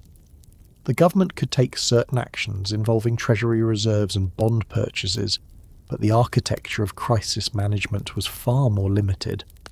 Much depended on private bankers, clearinghouses, and the hard question of who trusted whom enough to keep lending. That absence matters. Modern people often assume that when a crisis becomes severe, some central authority will step in, not always effectively, but at least visibly. In 1873, the response was more uncertain and improvised. Bankers met, committees formed, clearinghouse arrangements mattered. Men of finance tried to decide which institutions were worth supporting and which were too weak. But this meant that survival could depend on reputation, relationships, and the judgment of other men under pressure. A bank might be saved if others believed it was only temporarily illiquid. A bank might be abandoned if they suspected deeper rot. The difference between those two judgments could decide the fate of depositors who had no voice in the room. I want to stop here for a moment and ask you to imagine the sound of that Saturday, not just the image of the closed doors, the horses outside, the footsteps, the overlapping voices, the rustle of newspapers, the sharpness of a messenger calling out. The lower murmurs of men trying not to look frightened, the occasional burst of anger, the quiet that followed when bad news became definite. History often preserves the grand fact and loses the noise around it. But people lived inside the noise. They did not experience September 20th as a sentence in a book. They experienced it minute by minute, waiting for another piece of news that might either steady them or make everything worse. The closure of the exchange also had a strange moral power. For years, critics had warned that speculation was unhealthy, that railroads were overbuilt, that financiers had grown too bold, that easy credit had produced illusions. Now those critics could point to Wall Street's closed doors and say, "There, that is what comes of it."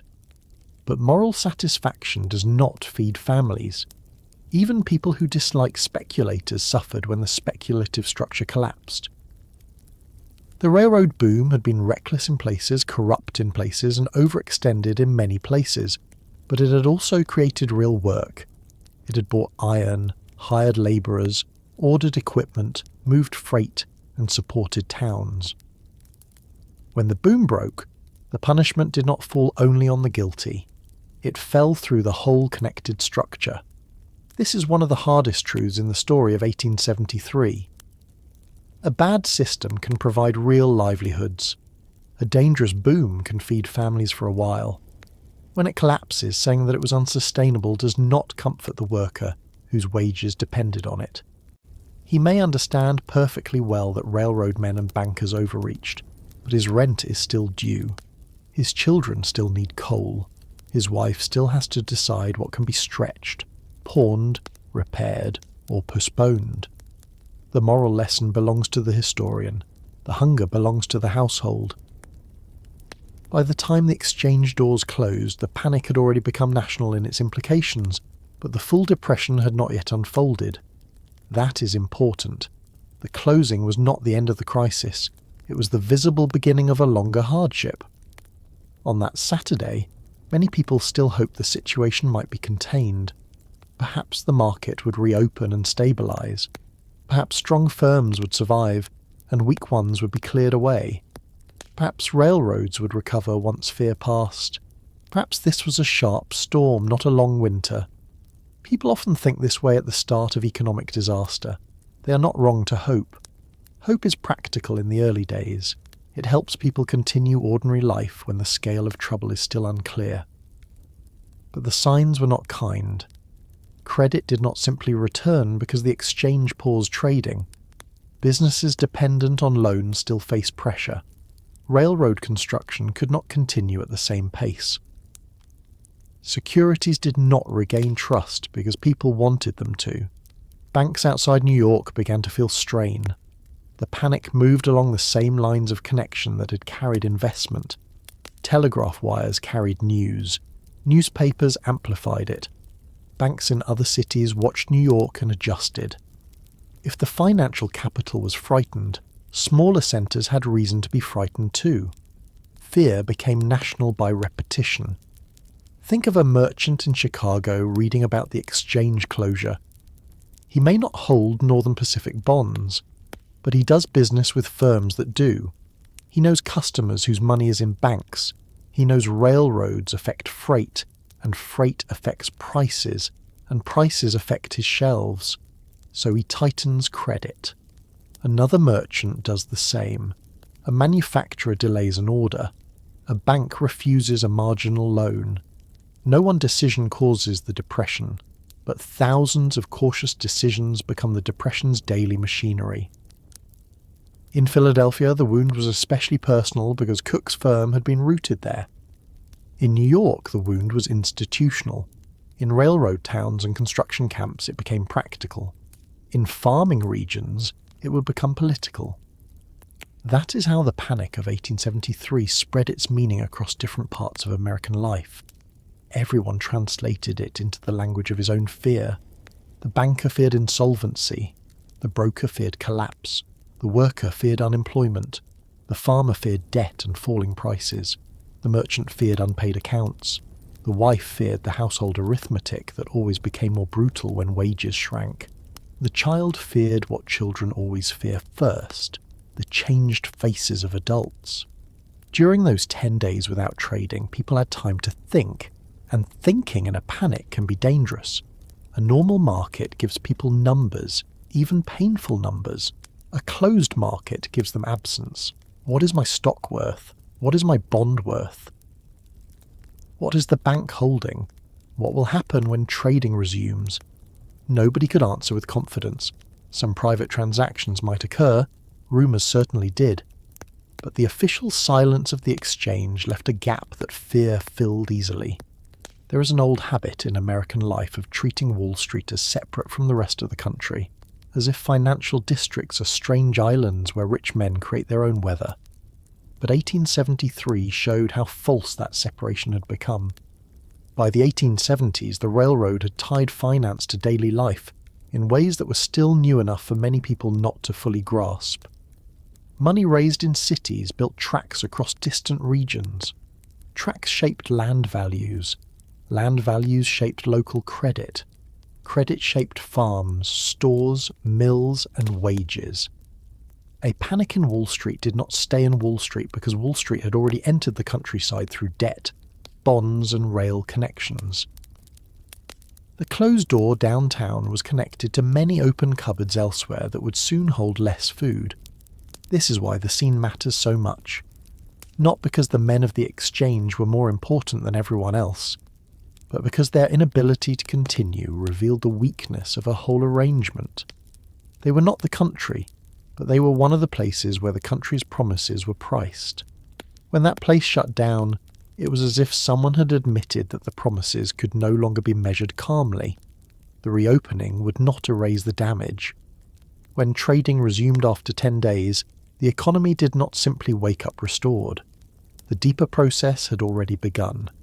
Railroad failures and receiverships would continue. Banks would fail. Businesses would close. Wages would fall. Unemployment would rise. The depression would stretch on, not as one continuous moment of panic, but as a long period of reduced opportunity and spreading anger. The dramatic day of closed doors would become one marker inside a much larger experience. But on September 20th itself, people did not yet know the full length of what they were entering. That is part of what makes the day so haunting. They knew enough to be afraid, but not enough to measure the fear. They could see the door closing. They could not see all the doors that would close after it.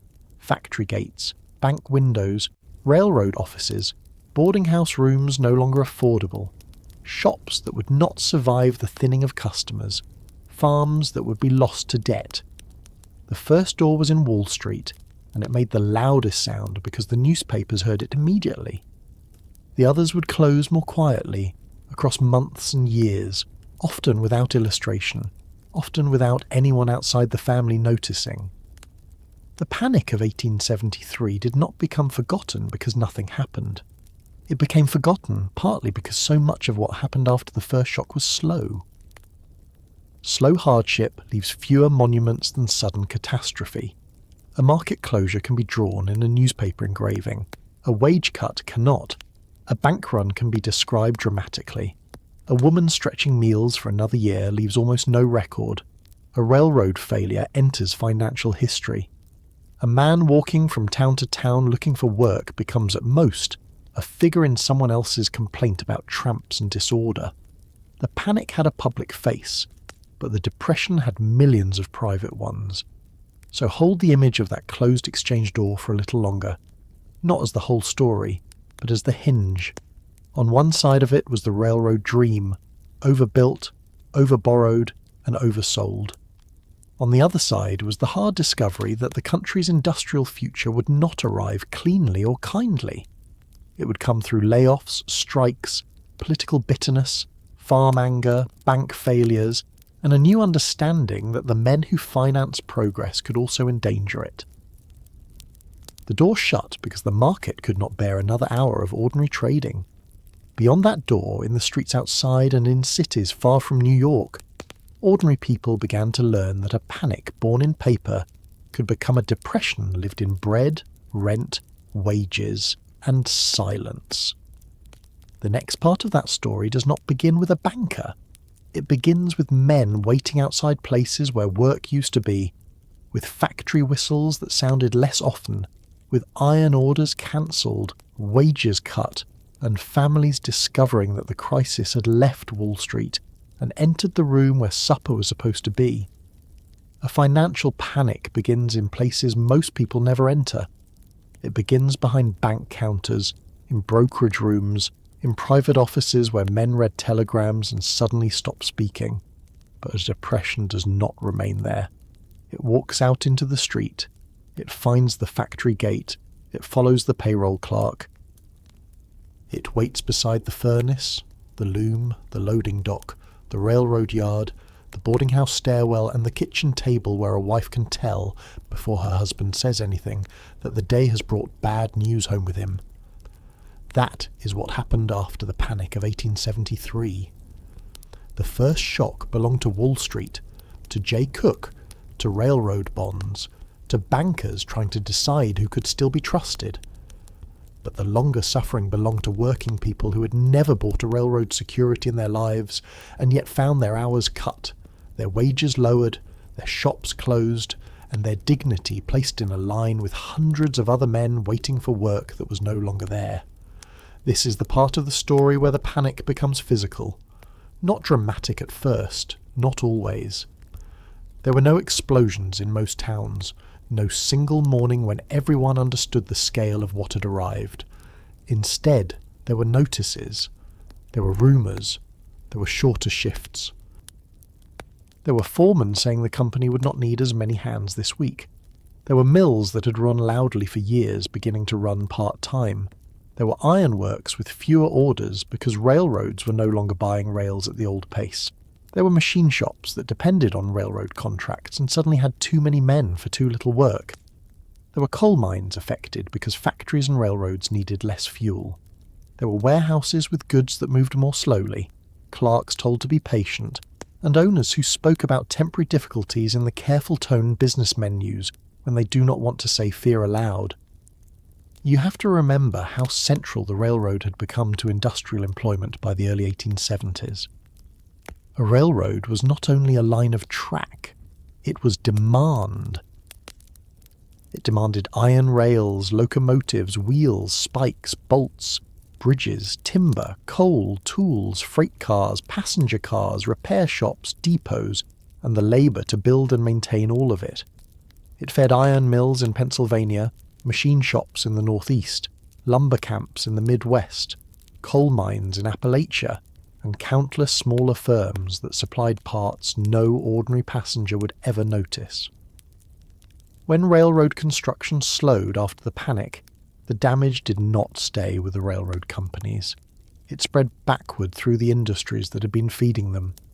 A cancelled rail order could mean fewer hours at the mill, Fewer hours at the mill could mean less money in the pockets of men who rented rooms, bought bread, owed grocers, and supported families. This is how an overbuilt railroad line in the distance could become an empty pocket in a city neighbourhood. Picture an iron mill in Pennsylvania in the months after the panic. The building is still there, large, dark, hot, and familiar to the men who work inside it. The furnaces still exist, the tools still exist, the skill still exists. Nothing has vanished physically. That is what makes economic collapse so strange. The world does not always look ruined at first.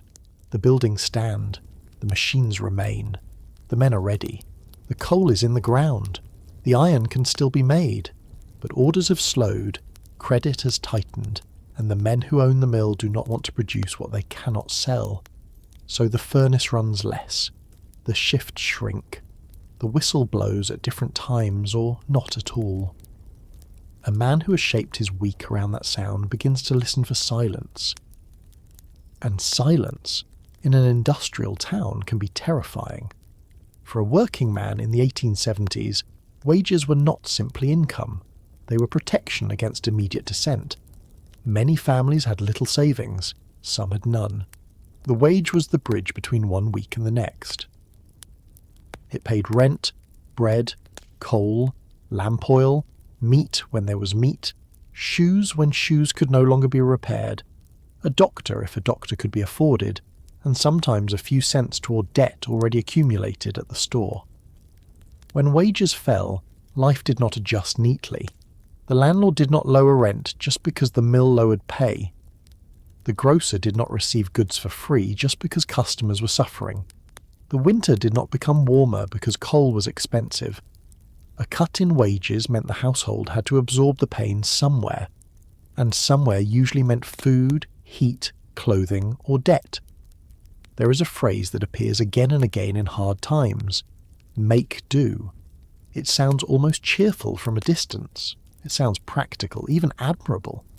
But inside a household, making do could mean a mother watering soup thinner than before.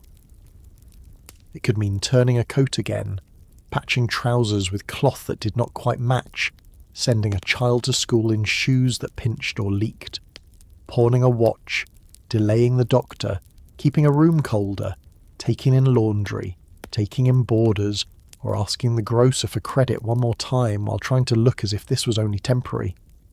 Making do was not a personality trait.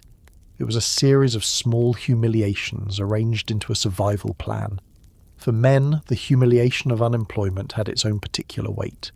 The culture of the 1870s placed enormous value on male independence, work, and the ability to provide. A man without work was not simply unlucky in the eyes of many people around him. He could be treated as suspect. Was he lazy? Was he intemperate? Was he unwilling? Did he drink? Did he lack discipline?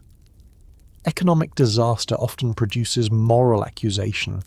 People who still have work find it easier to believe that those without it must have failed somehow. That belief protects the employed from fear. If unemployment is caused by character, then a respectable man can imagine himself safe. But the depression after 1873 did not only strike the careless. It struck skilled men, steady men, sober men, veterans, immigrants, clerks, mechanics, labourers, and boys just old enough to need wages. It struck people whose only mistake was depending on an economy that had turned against them. In cities, the unemployed became visible in a way that made comfortable people uneasy. Men waited outside factories not because they enjoyed loitering, but because work might appear suddenly and would go to whoever was present. They gathered near docks, yards, construction sites and shop doors. They watched foremen. They asked questions. They returned the next morning even after being told there was nothing. Some still wore clothing from better times, coats brushed carefully, boots polished if polish remained, hats kept respectable as long as possible. The outward signs mattered. A man looking for work needed to appear employable, but each week without wages made respectability harder to maintain. A collar frayed, a coat lost shape, boots wore down, hunger changed the face. The city could read decline before the man admitted it. Think of the daily routine of looking for work in that period. There was no online listing, no unemployment office in the modern sense, no quick applications sent from a kitchen table. A man walked. He spent energy he could barely replace. He moved from shop to shop, yard to yard, factory to factory, asking whether hands were needed. Sometimes he heard no before he finished the question. Sometimes he was told to come back next week. Sometimes a foreman took his name, which meant almost nothing if 50 other names were already waiting. Sometimes there was a single place available at a lower wage, and several men knew it. The employer did not have to argue. Desperation did the bargaining for him. Wage cuts became one of the central facts of the Depression. Employers facing falling demand, tighter credit, and lower prices tried to reduce costs. Labour was one of the costs they could reach. To the employer, a wage reduction might seem regrettable but necessary. To the worker, it felt like a direct transfer of pain from the owners of capital to the people least able to bear it. A man already living close to subsistence could not easily give up 10%, 20% or more of his pay. There was no extra category in the household budget labelled comfort that could simply be removed. The whole budget was necessity.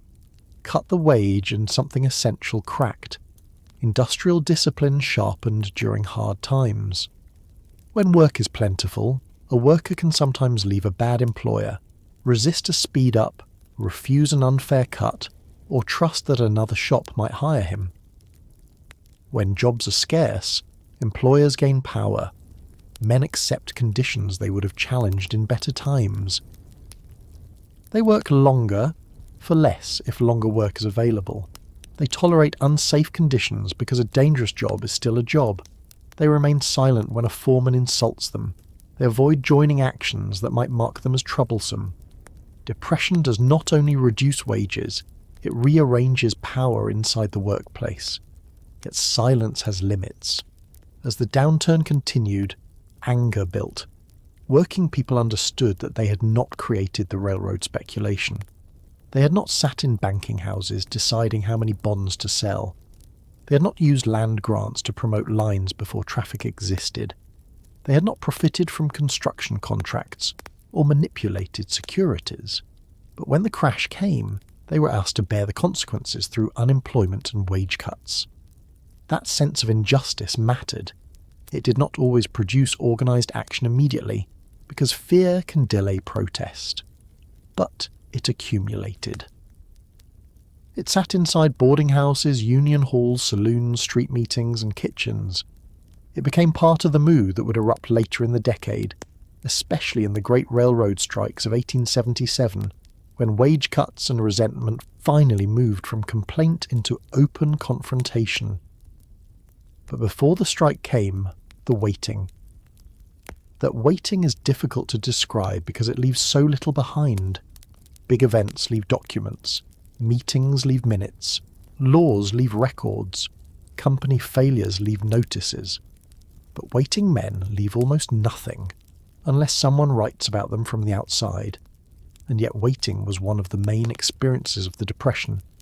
Waiting for the mill to reopen full time, waiting for wages to be restored, waiting for a railroad project to resume, waiting for a letter from a relative who might know of work elsewhere, waiting for prices to improve, waiting for the landlord's patience to expire, waiting outside an office where the answer was probably no.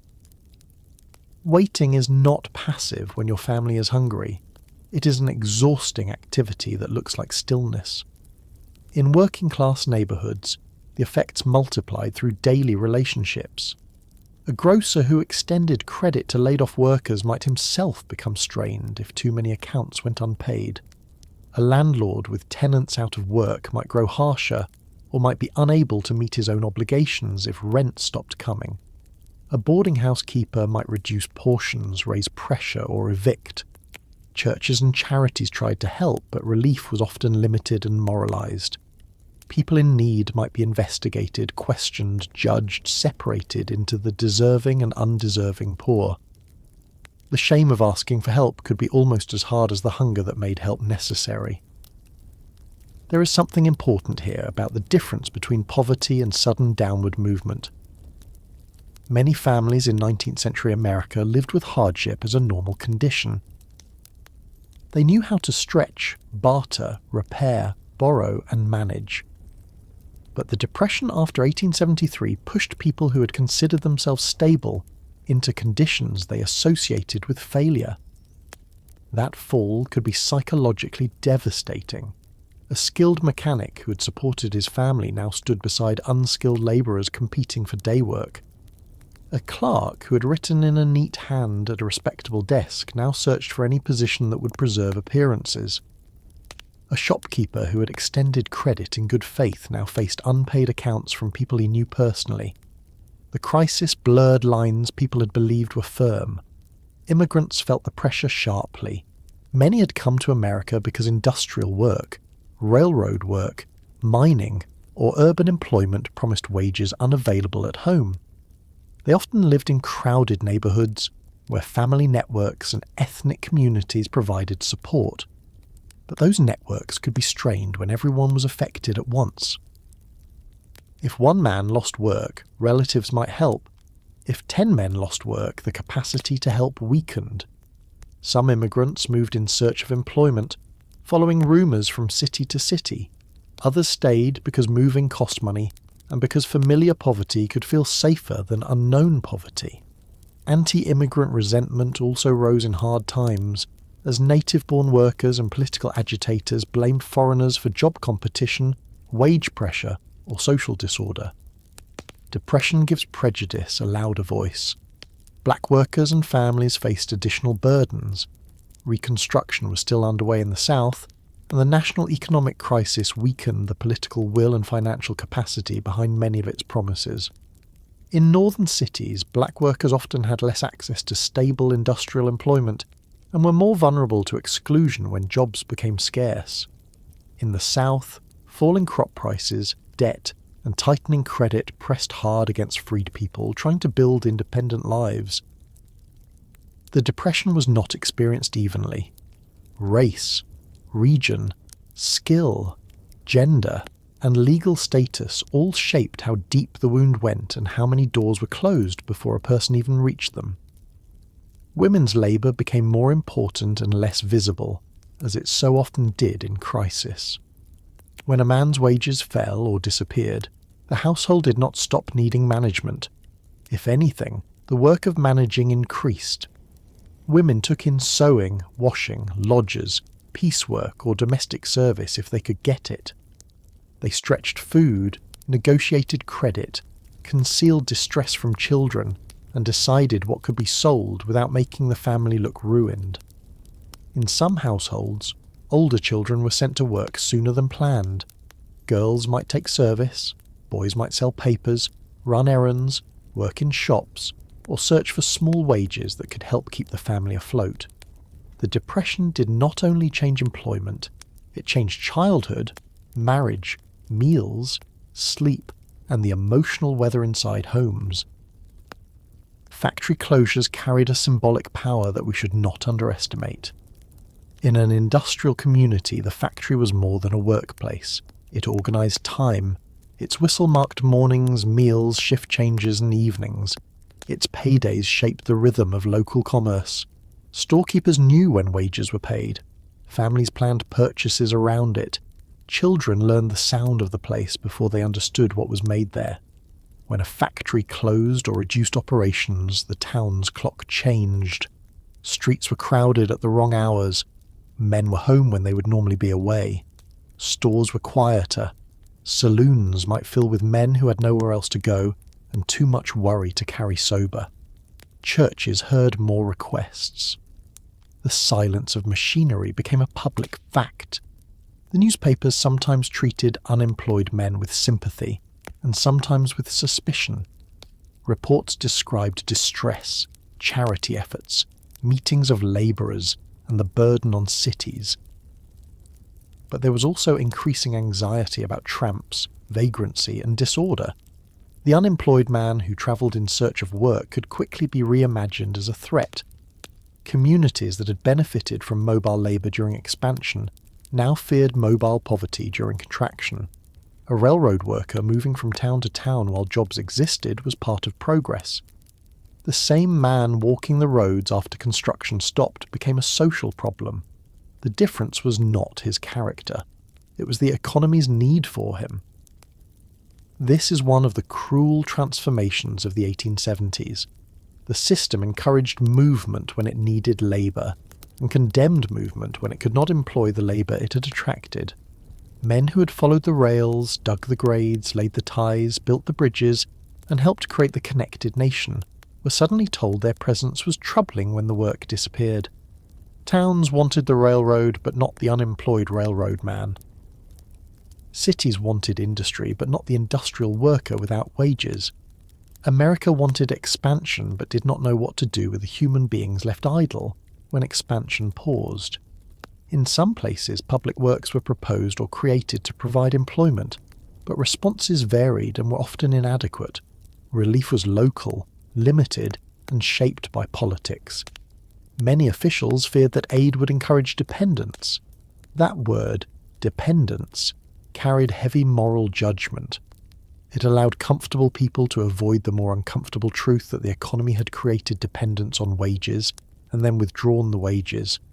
A factory worker was not independent in the old small producer sense. He depended on an employer, on credit, on market demand, on transportation networks, on decisions made elsewhere. Industrial capitalism had already made millions of people dependent on systems beyond their control, but public morality still often blamed them when those systems failed. Let me bring this into one household for a moment, because that is where the meaning becomes clearest. A man returns from the factory early. His wife hears the door and knows the hour is wrong. Maybe the children are still awake. Maybe the room is small. Maybe supper is already thin because rumours have been moving for weeks. He says there will be no work for a few days, or the mill is cutting wages, or only some men are being kept on. He tries to say it plainly. She asks how much. He tells her. A silence follows, not because they do not understand, but because they understand too well. Their minds go immediately to rent, coal, flour, boots, debt, and the small coin hidden somewhere for emergencies that no longer seems large enough to deserve the name. There may be no shouting. Hard times do not always announce themselves loudly. Sometimes they enter a home as arithmetic. The children hear more than adults think they hear. They notice when meat disappears. They notice when a mother says she's not hungry. They notice when a father sits longer than usual without speaking. They notice when errands to the grocer become tense. They notice when a pawned item does not return.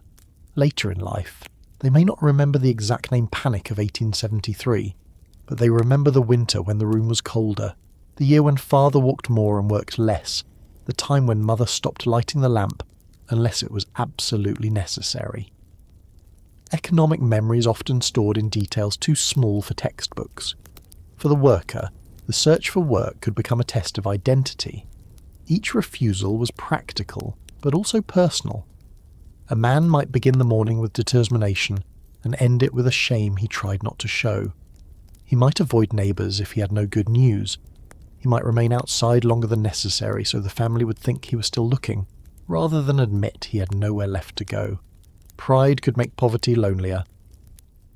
Men trained to see themselves as providers did not always know how to speak about fear. Some drank, some grew angry, some withdrew. Some became more politically conscious. Some blamed bankers, railroads, immigrants, employers, politicians, or themselves. Often, they blamed more than one. Employers too lived inside pressure, though not the same pressure. Some business owners were genuinely trapped by falling demand and lack of credit. A mill owner might not be able to keep men employed if orders vanished. A shop owner might not be cruel for reducing staff if sales collapsed. But the structure of suffering was unequal.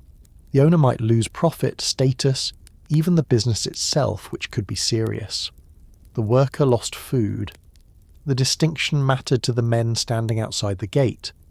When employers framed wage cuts as shared sacrifice, workers often knew the sharing had limits. By the mid-1870s, the effects of the Depression were woven into American labour life. Unions that had grown during more hopeful periods struggled under unemployment because jobless men had less ability to pay dues or risk confrontation. Employers used the surplus of labour to resist demands. Yet labour radicalism also gained force because the crisis exposed the vulnerability of wage workers so plainly.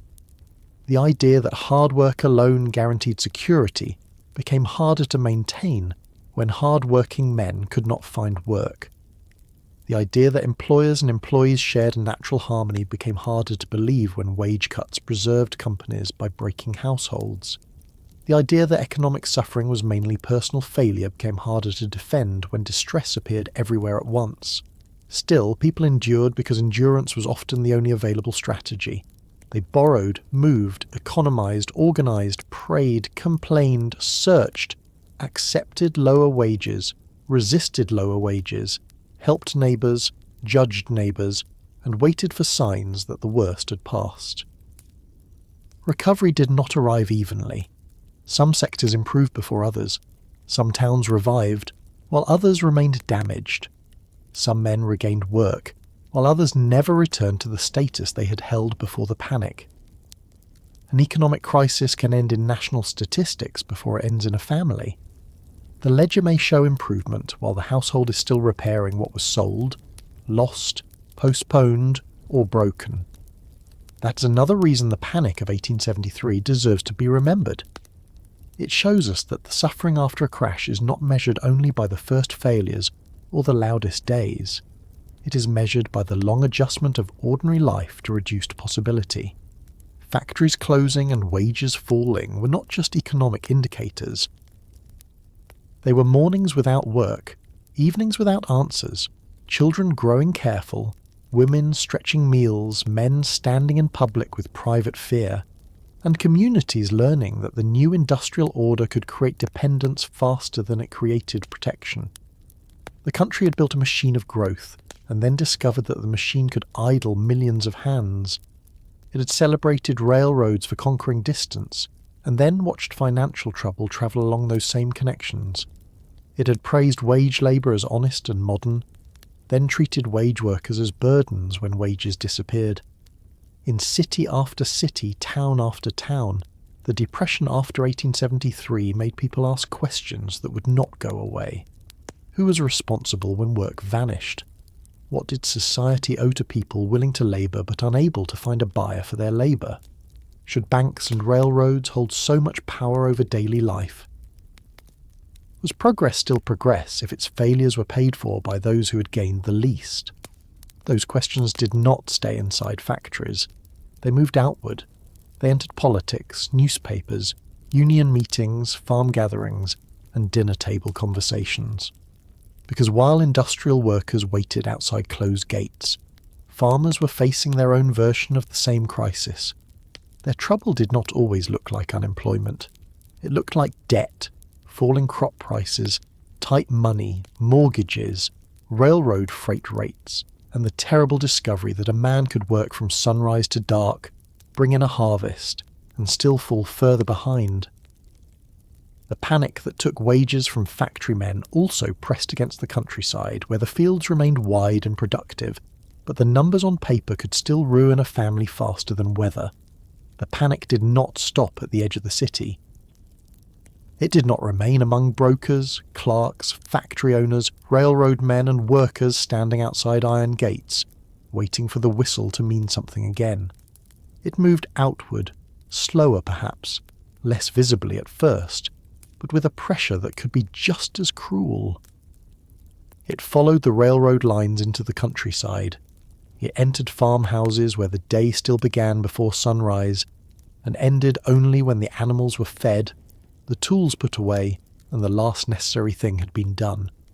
It reached men who had never set foot on Wall Street, women who had never read a railroad prospectus, children who knew nothing about Jay Cooke, and families who measured life not in shares and bonds, but in acres, bushels, seed, weather, debt, and the price a crop brought when it finally left the farm. That is the part of the panic of 1873 that can be easy to miss if we keep our eyes only on cities. A factory closing announces itself. A crowd of unemployed men in a street becomes visible. A stock exchange shutting its doors makes a dramatic newspaper scene. But farm distress often looks quieter from a distance. The fields are still there. The barn still stands. The family still works. The horse still pulls. The wheat still grows if the weather allows it. From the road, a farm can look unchanged while the household inside it is being slowly squeezed by numbers no passerby can see. Debt is like that. It can sit silently inside a house. It does not always shout. It waits in a drawer written on paper. It waits in the account book at the country store. It waits in a mortgage held by a lender in town or in a distant office the farmer has never visited. It waits in the cost of seed bought on credit, tools not yet paid for, land purchased with borrowed money, livestock acquired because the farm had to expand to survive. And when prices are good, debt can feel manageable. It can even feel sensible. Borrow now, plant more, produce more, sell more, pay later. That was the rhythm many farmers understood in the years of expansion. But when prices fell, when money tightened, when railroads charged rates the farmer believed were unfair, when the bank wanted payment in dollars that had become harder to earn, debt changed its face. What had looked like a ladder became a weight. For farmers in the 1870s, the crisis was not always about having no work.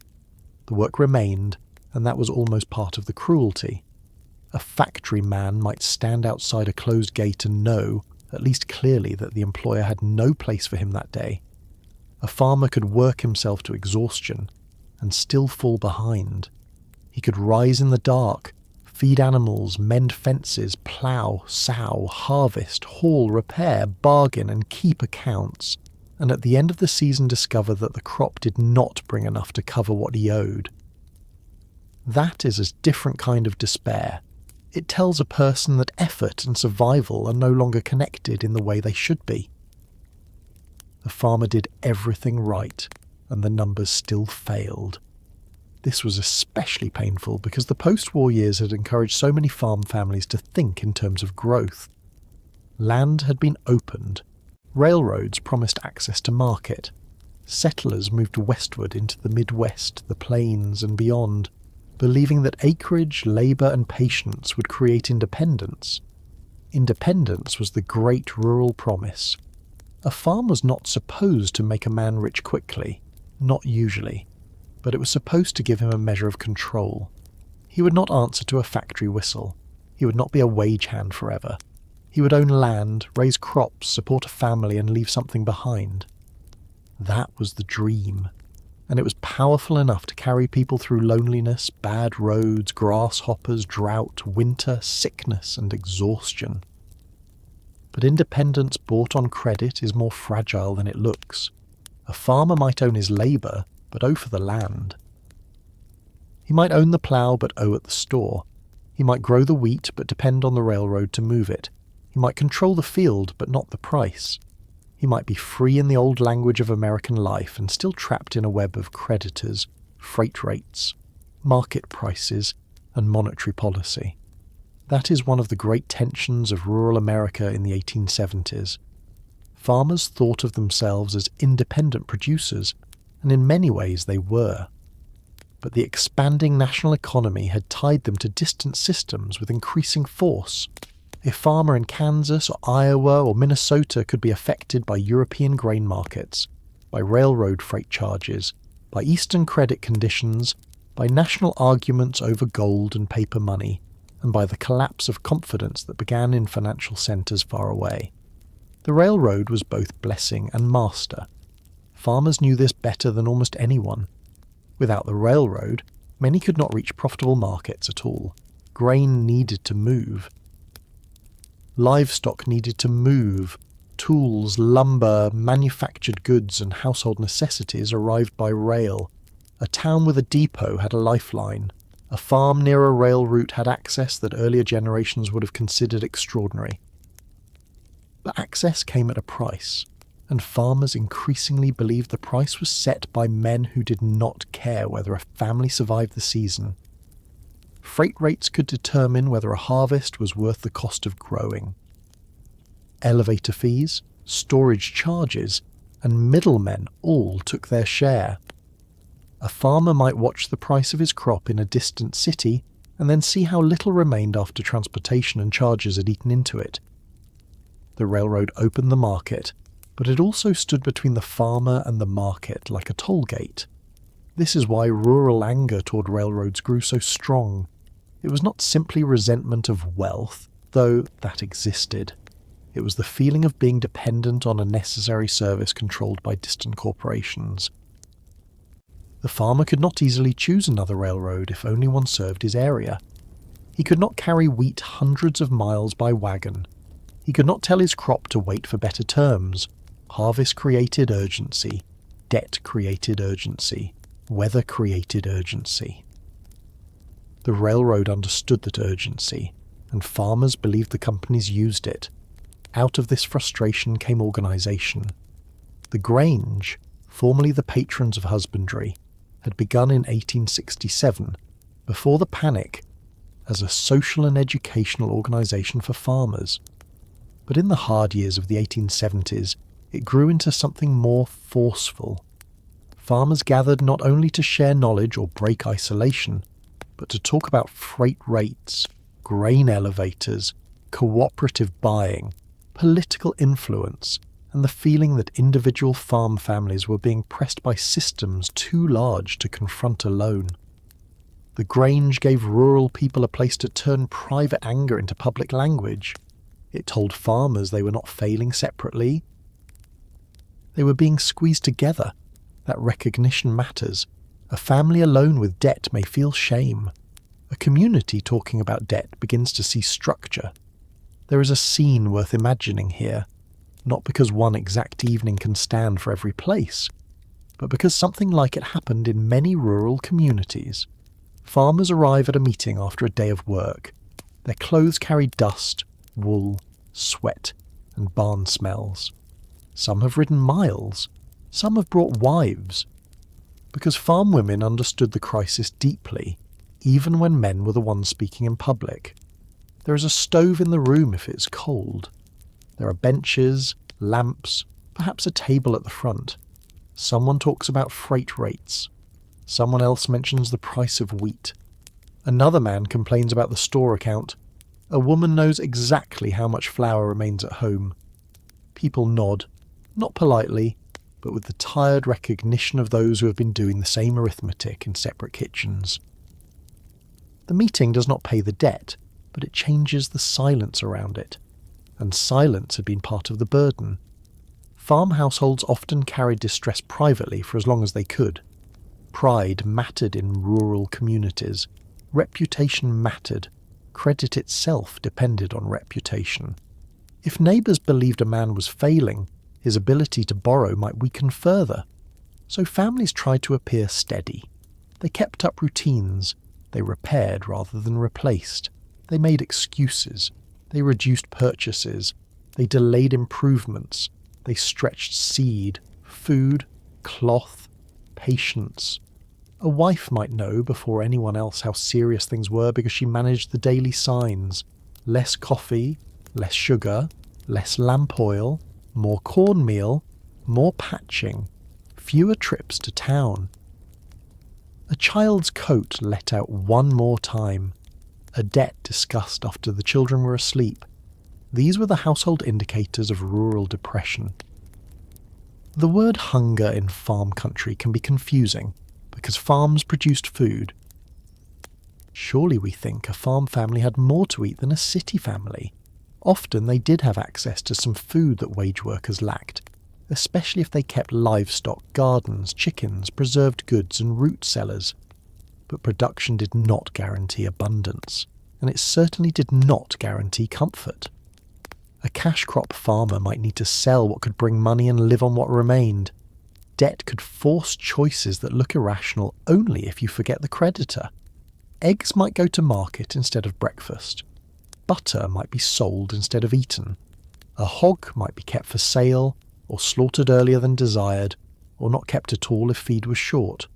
A family could produce food and still feel hunger as monotony, scarcity, and the constant knowledge that eating today must not endanger payment tomorrow. Long hunger is not always an empty plate. Sometimes it is the same food too often. It is children eating enough to continue but not enough to thrive. It is adults pretending they are satisfied. It is a mother calculating portions in her head before anyone reaches for seconds. It is a winter diet narrowed by debt. It is the absence of small pleasures that make a meal feel like more than fuel. It is the loss of variety, the quiet disappearance of purchases once considered modest. It is coffee stretched thin, molasses used carefully, meat saved for when it matters, and flour guarded like cash because in a way it is cash. Deflation made the burden worse. That word sounds technical, but the experience was simple. If the prices farmers received for their crops fell, but the amount they owed stayed fixed, then the debt became heavier in real terms. A mortgage did not shrink because wheat sold for less. A loan did not forgive itself because corn prices were weak. Taxes still came due. Store accounts still had to be settled. The creditor wanted dollars. The farmer had to earn those dollars by selling produce into a market that might pay less than before. To debtors, tight money and falling prices felt like being asked to climb a hill that grew steeper each year. This is why the money question became so emotional. Arguments over gold, greenback, silver, inflation and currency were not merely debates among bankers and politicians. They entered farm life because they touched debt directly. Many farmers and other debtors wanted more money in circulation, believing it would raise prices and make debts easier to pay.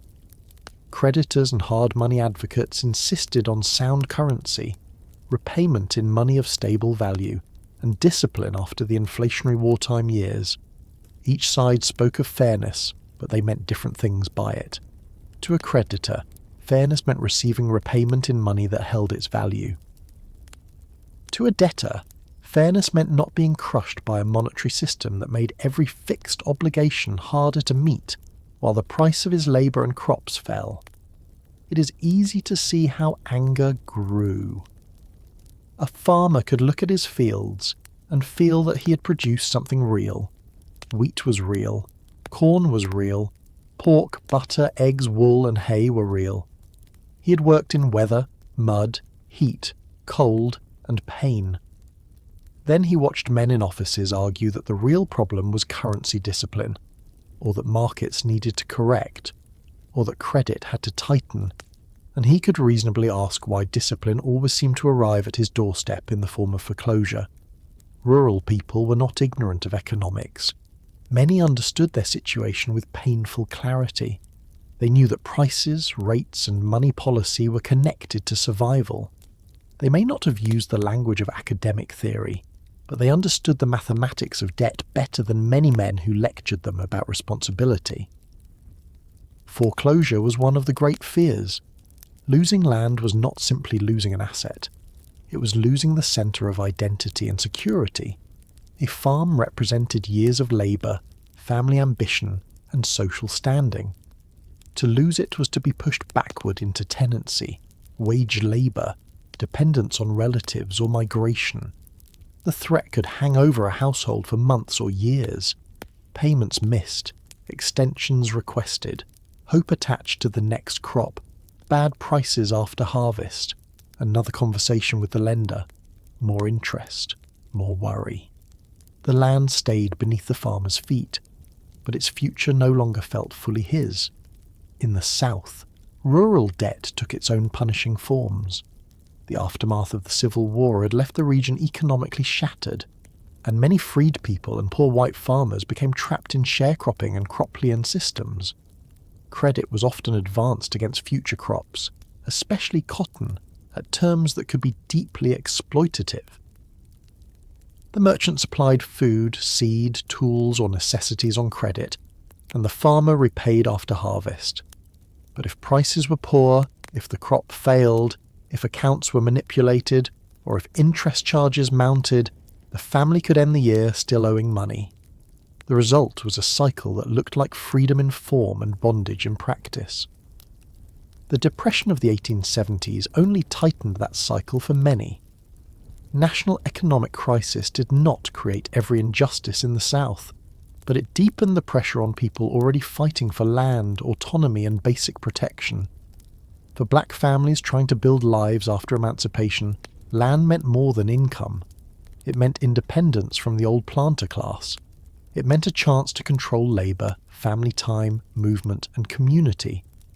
But land required money or credit, and credit was shaped by power. Falling prices and tight money made that struggle harder. At the same time that the national focus on economic crisis weakened attention to Reconstruction and made Northern voters less willing to sustain the political effort required to protect black rights in the South.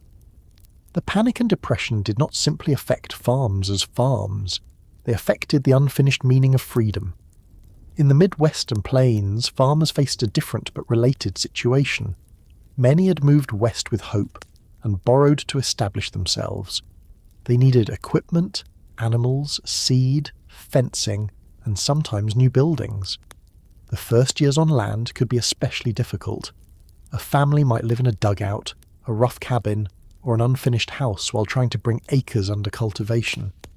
The railroad advertisements and land agents had promised opportunity, and opportunity existed, but it came with isolation and risk. When crop prices fell and debt remained, the promise narrowed. The farms still demanded labour. The market offered less reward. The creditor waited. Women bore a large part of this rural strain, often without public recognition. Farm women produced value constantly. They cooked, washed, sewed, preserved food, tended gardens, cared for poultry, managed dairying in many households, raised children, nursed the sick, helped with field work when needed, kept accounts in some families, and turned scarcity into something that could pass for sufficiency. If the family needed cash, butter and eggs might become her contribution to the market. If the household had to save, she found the savings in daily life. She made old cloth last. She stretched meals.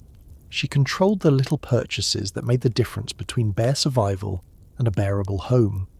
When historians talk about farm debt, they often name the men who signed the papers. But the debt lived in women's hands too, in the work of making a household function while money moved away from it. Children were pulled into the effort. Farm children had always worked, but hard times changed the meaning of that work. Boys might miss schooling during busy seasons or leave school earlier altogether. Girls might take on more domestic labour, care for younger siblings, help with poultry, dairy work, sewing, cooking and preserving. Childhood in a farm household was never a modern protected category in the way many people imagine it now, but debt made it more serious. A child learned that waste was not a small mistake. A child learned that weather could change the mood of adults. A child learned that a trip to town might end in disappointment if prices were poor or credit was refused. A child learned, sometimes without being told, that the farm belonged not only to the family, but also to the people the family owed. This is where the long hunger beyond the cities becomes emotional as well as economic. Rural hardship was not always loud. It was not always visible. It was often carried as worry. The father walking a field and calculating yield, the mother opening a storage bin and calculating winter, the older child hearing the words mortgage, note, rate, lien, due, and understanding only that these words made adults tense.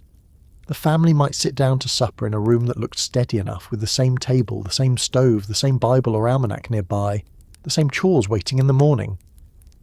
But underneath the routine was the knowledge that the farm could be lost by paper, not by fire or flood, but by arithmetic. And arithmetic can feel colder than weather. The Depression also sharpened conflict between farmers and the political order. Rural people increasingly demanded that states regulate railroad and grain elevator rates. Some Midwestern states passed what became known as Granger laws, attempts to limit the power of the railroads and warehouses that farmers believed were exploiting them. These efforts led to major legal battles over how far government could go in regulating private businesses affected with a public interest. The phrase sounds formal, but the conflict beneath it was plain. If a railroad was essential to public life, could it charge whatever it wanted? If a grain elevator stood between farmers and market, could the state intervene? Farmers were asking whether democracy could reach into the economic systems that shaped their survival. That question would not go away. Cooperatives also attracted attention. If farmers could buy together, sell together, store together, or ship together, perhaps they could escape some dependence on middlemen. Some efforts succeeded for a time. Others failed because cooperation required capital, organisation, trust, and staying power under pressure. But even when specific projects faltered, the idea mattered. It taught farmers to think collectively. It showed them that the loneliness of debt could become the basis for organisation. It helped prepare the way for later agrarian movements that would speak more forcefully about railroad regulation, monetary reform, and the power of banks. The rural depression was tied to a deeper transformation in American life. The old ideal of the self-sufficient yeoman farmer was meeting the reality of national and international markets. A family might still produce much of what it consumed, but cash was increasingly necessary. Taxes required cash. Manufactured goods required cash. Debt required cash. Railroad freight required cash. Store purchases required cash. Cash came from selling into markets the farmer did not control. That meant farm life was no longer separate from capitalism in the way older myths suggested. It was inside it, exposed to its price swings, credit contractions, and distant panics. The farmer could be isolated geographically and still economically connected to the world. That connection was not always understood by city people. To many urban observers, farmers seemed to have land, food, and air, and therefore perhaps less reason to complain. But land could be mortgaged, food could be sold to pay debts, and fresh air did not settle accounts. The countryside could conceal distress because hunger there looked different. There might be no bread line, but there was a smokehouse emptier than usual. There might be no crowd outside a factory, but there was a farmer delaying payment and avoiding town. There might be no urban riot, but there was a Grange meeting where men spoke with a bitterness that surprised even themselves. By the mid-1870s, rural anger and labour anger were growing side by side, not always together, not always in agreement, but from related wounds. Farmers blamed railroads, banks, tight money, falling prices, monopolies, and distant power. Workers blamed wage cuts, unemployment, railroad managers, industrial employers, bankers, and a system that made them disposable. Both groups sensed that the new economy had concentrated power far from ordinary hands. Both groups felt that they were told to accept hardship as natural, while others had profited from the boom. Both groups began to ask whether the rules had been written for someone else. This does not mean farmers and workers automatically became allies. They often had different cultures, different politics, different prejudices, and different immediate needs. Farmers wanted better crop prices and lower freight rates. Workers wanted wages, hours, safety, and employment. But the Depression created a shared atmosphere of distrust. The railroad stood at the centre for both. To farmers, it was the carrier that charged too much. To workers, it was the employer that cut wages. To investors, it was the security that had collapsed. To politicians, it was both a symbol of progress and a source of scandal. The same institution that had promised to bind the nation together was helping to reveal how divided its interests had become. Let us return once more to a farm evening, because this is where the story should stay close. The day has ended. The animals are quiet. The family has eaten something plain, perhaps enough, perhaps not quite enough, depending on the season and the state of the stores. The father has a newspaper or a letter from town. The mother is mending near the lamp, using as little oil as practical. The older children listen without seeming to listen.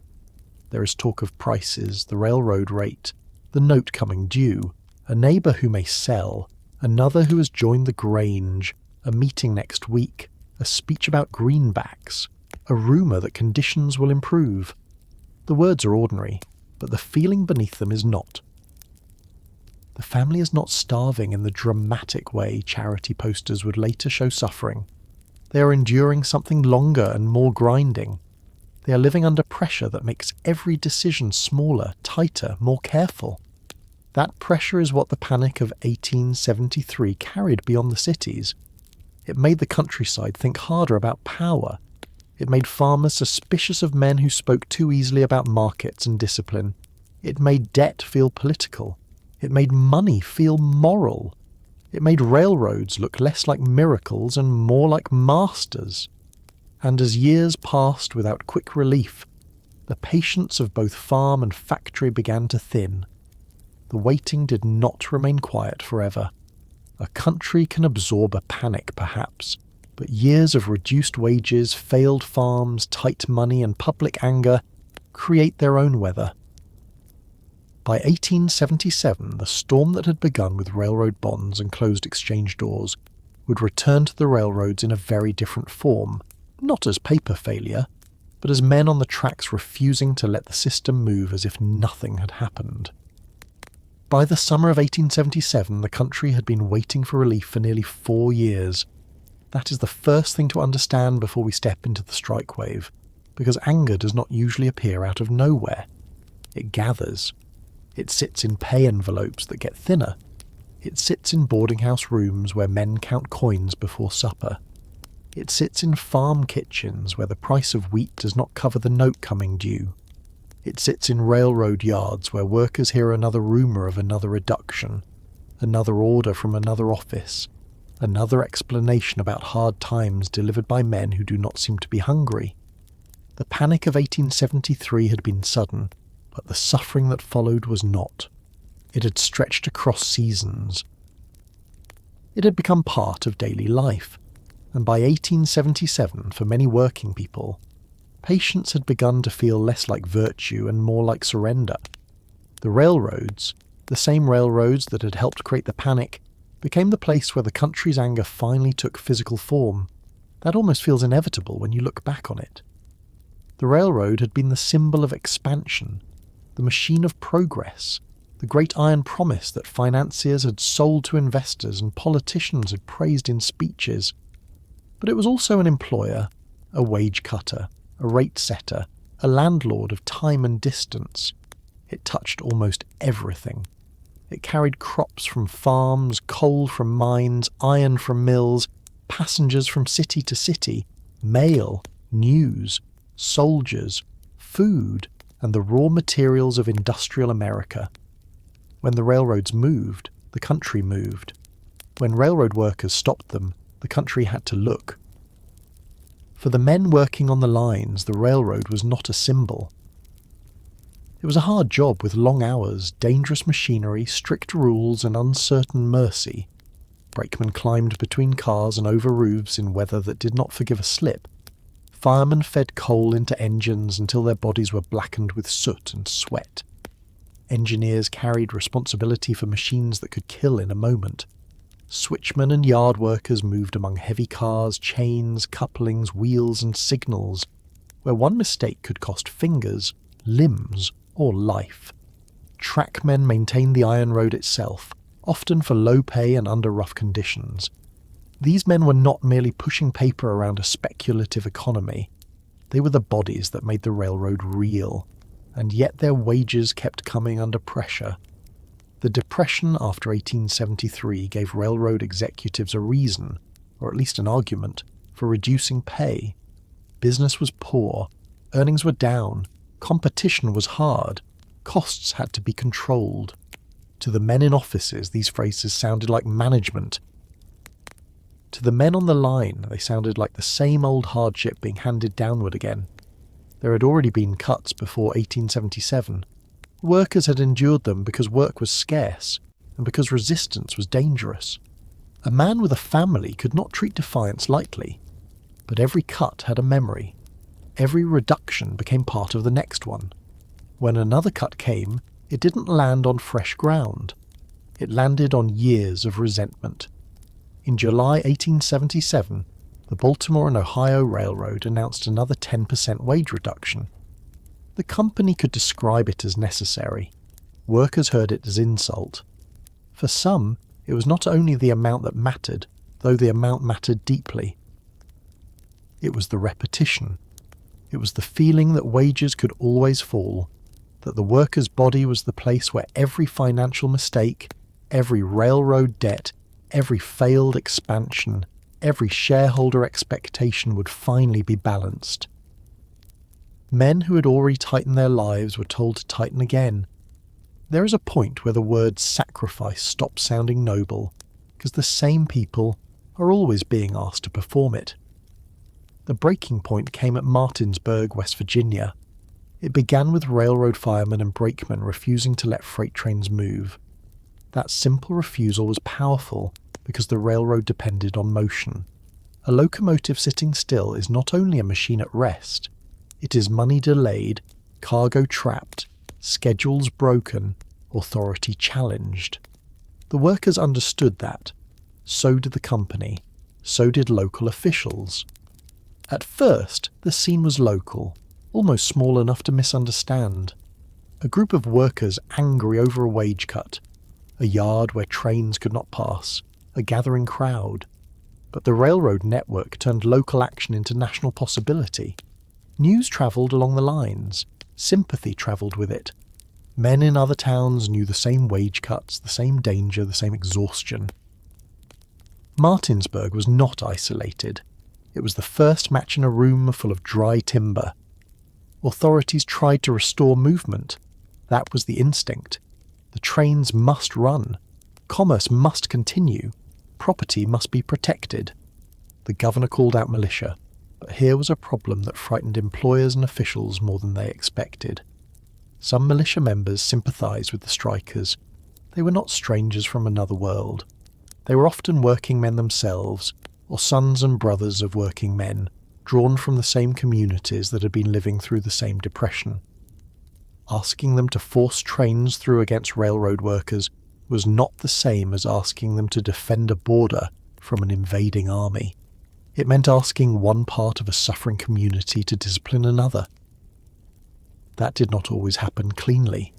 This is something the wealthy and powerful have often feared in moments of labour unrest. Not just the crowd, but the possibility that the men ordered to control the crowd might understand it. From Martinsburg, the strike spread.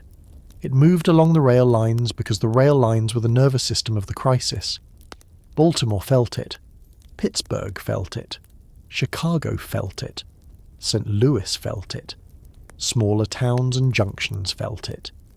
In some places, railroad workers stopped trains. In others, crowds gathered in support. In still others, workers from different trades joined or used the moment to express their own anger. The movement was not centrally planned by a great national union. That is part of what made it so alarming. It seemed to rise from everywhere at once. There was no single leader to arrest, no simple committee to negotiate with, no neat structure to contain. It was a wave made from accumulated injury. And when crowds gather in hard times, the crowd itself becomes a kind of language. A man who might never give a speech can stand in a crowd and be counted. A woman who has watched wages shrink can stand at the edge and know that her household is part of what is being defended. A boy who has heard his father curse the railroad under his breath can see that private anger has become public. A crowd says, this is not one man's complaint. This is not laziness. This is not a handful of troublemakers. This is a condition. And that is exactly why crowds frighten people in power. They turn individual suffering into visible numbers. In Baltimore, the conflict became violent. Troops moved through streets where crowds had gathered, and the anger of the city met the force of the state. People shouted, threw stones, resisted, shots were fired, men died. Once blood entered the story, everything changed. A wage dispute could now be described as riot. A protest could be described as rebellion. Newspapers sympathetic to order could speak of mobs and lawlessness. workers and their allies could speak of murder and oppression. Each side found language that made the other more frightening, and in the heat of that July, language mattered because the whole country was watching and deciding what kind of event this was. Was it a strike? Was it a riot? Was it a revolution? Was it hunger speaking? The answer depended very much on where you stood. To railroad executives and many public officials, the stoppages were an attack on property and commerce. The railroads were essential arteries of the nation. If trains could be stopped by workers angry over wages, then what else could be stopped? If crowds could prevent freight from moving, then who was governing the country? These men feared not only the immediate losses, but the precedent. Industrial capitalism depended on the authority of employers to set terms and the authority of the state to protect property. The strike challenged both. To workers, the issue looked different. They had watched wages fall while the cost of survival remained stubborn. They had listened to companies talk about necessity, while dividends and executive priorities remained part of the conversation. They had seen years of depression punish households that had already given all they could give. When they stopped trains, they were not writing a theory of labour rights. They were forcing the country to notice that men cannot live indefinitely on less and less. Their action was disruptive because their suffering had been easy to ignore when it remained orderly. Pittsburgh became one of the most explosive scenes of the strike wave. The city was an industrial furnace, a place of iron, smoke, labour and sharp class tension. Railroad workers there had grievances of their own, and when outside militia were brought in, the decision deepened resentment.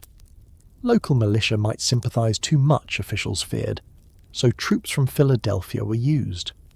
That choice mattered. To the crowd, those soldiers looked less like neighbours and more like an invading force sent on behalf of railroad power. The confrontation escalated. Shots were fired. People were killed. Anger erupted into destruction. Railroad property burned. Cars, depots and buildings went up in flames. Smoke rose over a city that had already spent years breathing industrial smoke. But this smoke meant something different. It was not production. It was fury. Try to picture that night without turning it into a scene from a painting.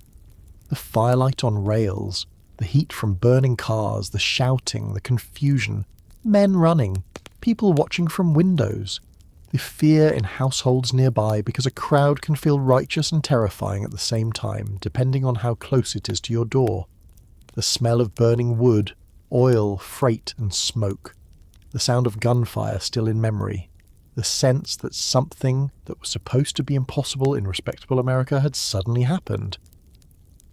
The industrial city had become a battlefield, not between armies in uniform exactly, but between labour anger, corporate property, public authority, and ordinary people caught somewhere in the middle.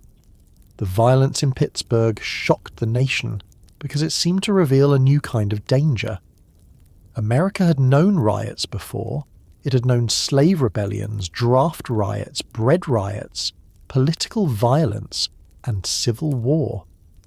But this was industrial conflict on a scale that felt modern and deeply unsettling. Railroads were the pride of the age. Now they were burning. Workers were supposed to be part of progress. Now they were stopping it. Cities were supposed to be engines of growth. Now they looked vulnerable to class conflict. The strike wave made some Americans wonder whether the nation had imported not only European industry, but European class struggle too. The memory of the Paris Commune still hung over the imagination of the ruling classes. In 1871, workers and radicals in Paris had briefly taken control of the city before being crushed in terrible violence. American newspapers and politicians had followed that event with alarm, and for years afterward, any large labour uprising could be described through that fear. Socialism, communism, foreign radicalism, mob rule, red flags, all these terms hovered around the way respectable society interpreted unrest. This mattered because fear of revolution often makes authorities less willing to hear ordinary grievances. A man asking for wages can be turned, in the public imagination, into the first sign of civilization collapsing. But for many strikers, the issue was still the wage. That is what can get lost when events grow dramatic. The men were not living inside an abstract revolution, not most of them. They were living inside pay cuts. They were living inside rent, food, coal, debt, and pride. They were living inside the bitterness of being told that the railroad must survive by making the worker smaller. Some radicals saw deeper possibilities in the strike, yes. Some communities briefly imagined broader challenges to capitalist authority. In St. Louis, labour activists and workers created one of the most remarkable moments of the uprising, with railroad and other workers coordinating in ways that suggested a general strike. But even there, the energy came from real material pressure. Ideas need fuel. In 1877, the fuel was suffering. Chicago saw its own upheaval. Crowds gathered, workers struck, police and authorities confronted them. The city, already a place of intense growth and inequality, became another stage on which the Depression's anger appeared. The strike wave did not affect every place in the same way. Some cities saw more violence, others more paralysis, others shorter stoppages. But the pattern was unmistakable. Workers were no longer simply absorbing the Depression privately. They were interrupting the systems that had interrupted their lives. Federal troops were eventually used to suppress the strike. President Rutherford B. Hayes, only months into office after the disputed election of 1876, found himself dealing with a crisis that was not about Reconstruction in the usual sense, not about the South alone, not about the formal end of the Civil War era, but about the new industrial order. Troops who had once represented national power in the context of war and Reconstruction now appeared in railroad centres to restore commerce. That shift is important. It showed where federal authority could be directed when property and transportation were threatened. To business leaders, the deployment was necessary. To many workers, it showed that the government would protect railroad companies before it protected families from wage cuts. This perception would echo for decades.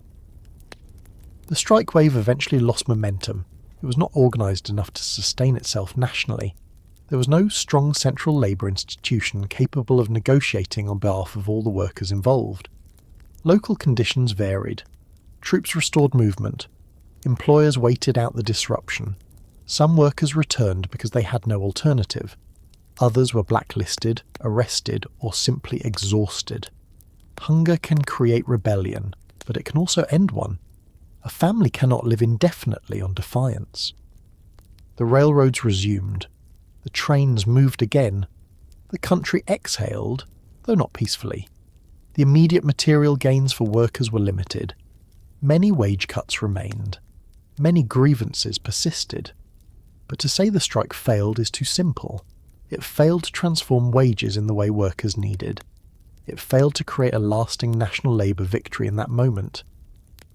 Yet it succeeded in revealing something the country could no longer easily deny.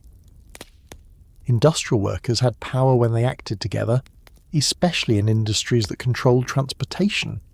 The railroads were vulnerable because they depended on coordinated labour at countless points. A fireman in West Virginia, a brakeman in Pennsylvania, a switchman in Illinois, a worker in a yard in Missouri, all could become part of one national disruption, even without perfect planning. The same network that made railroads strong made them vulnerable to a networked refusal. Employers learned from 1877 too. They learned that labour unrest could spread quickly. They learned that state militias might not always be reliable if local sympathy favoured workers. They learned the value of private security forces, stronger police, armories, and closer coordination with government.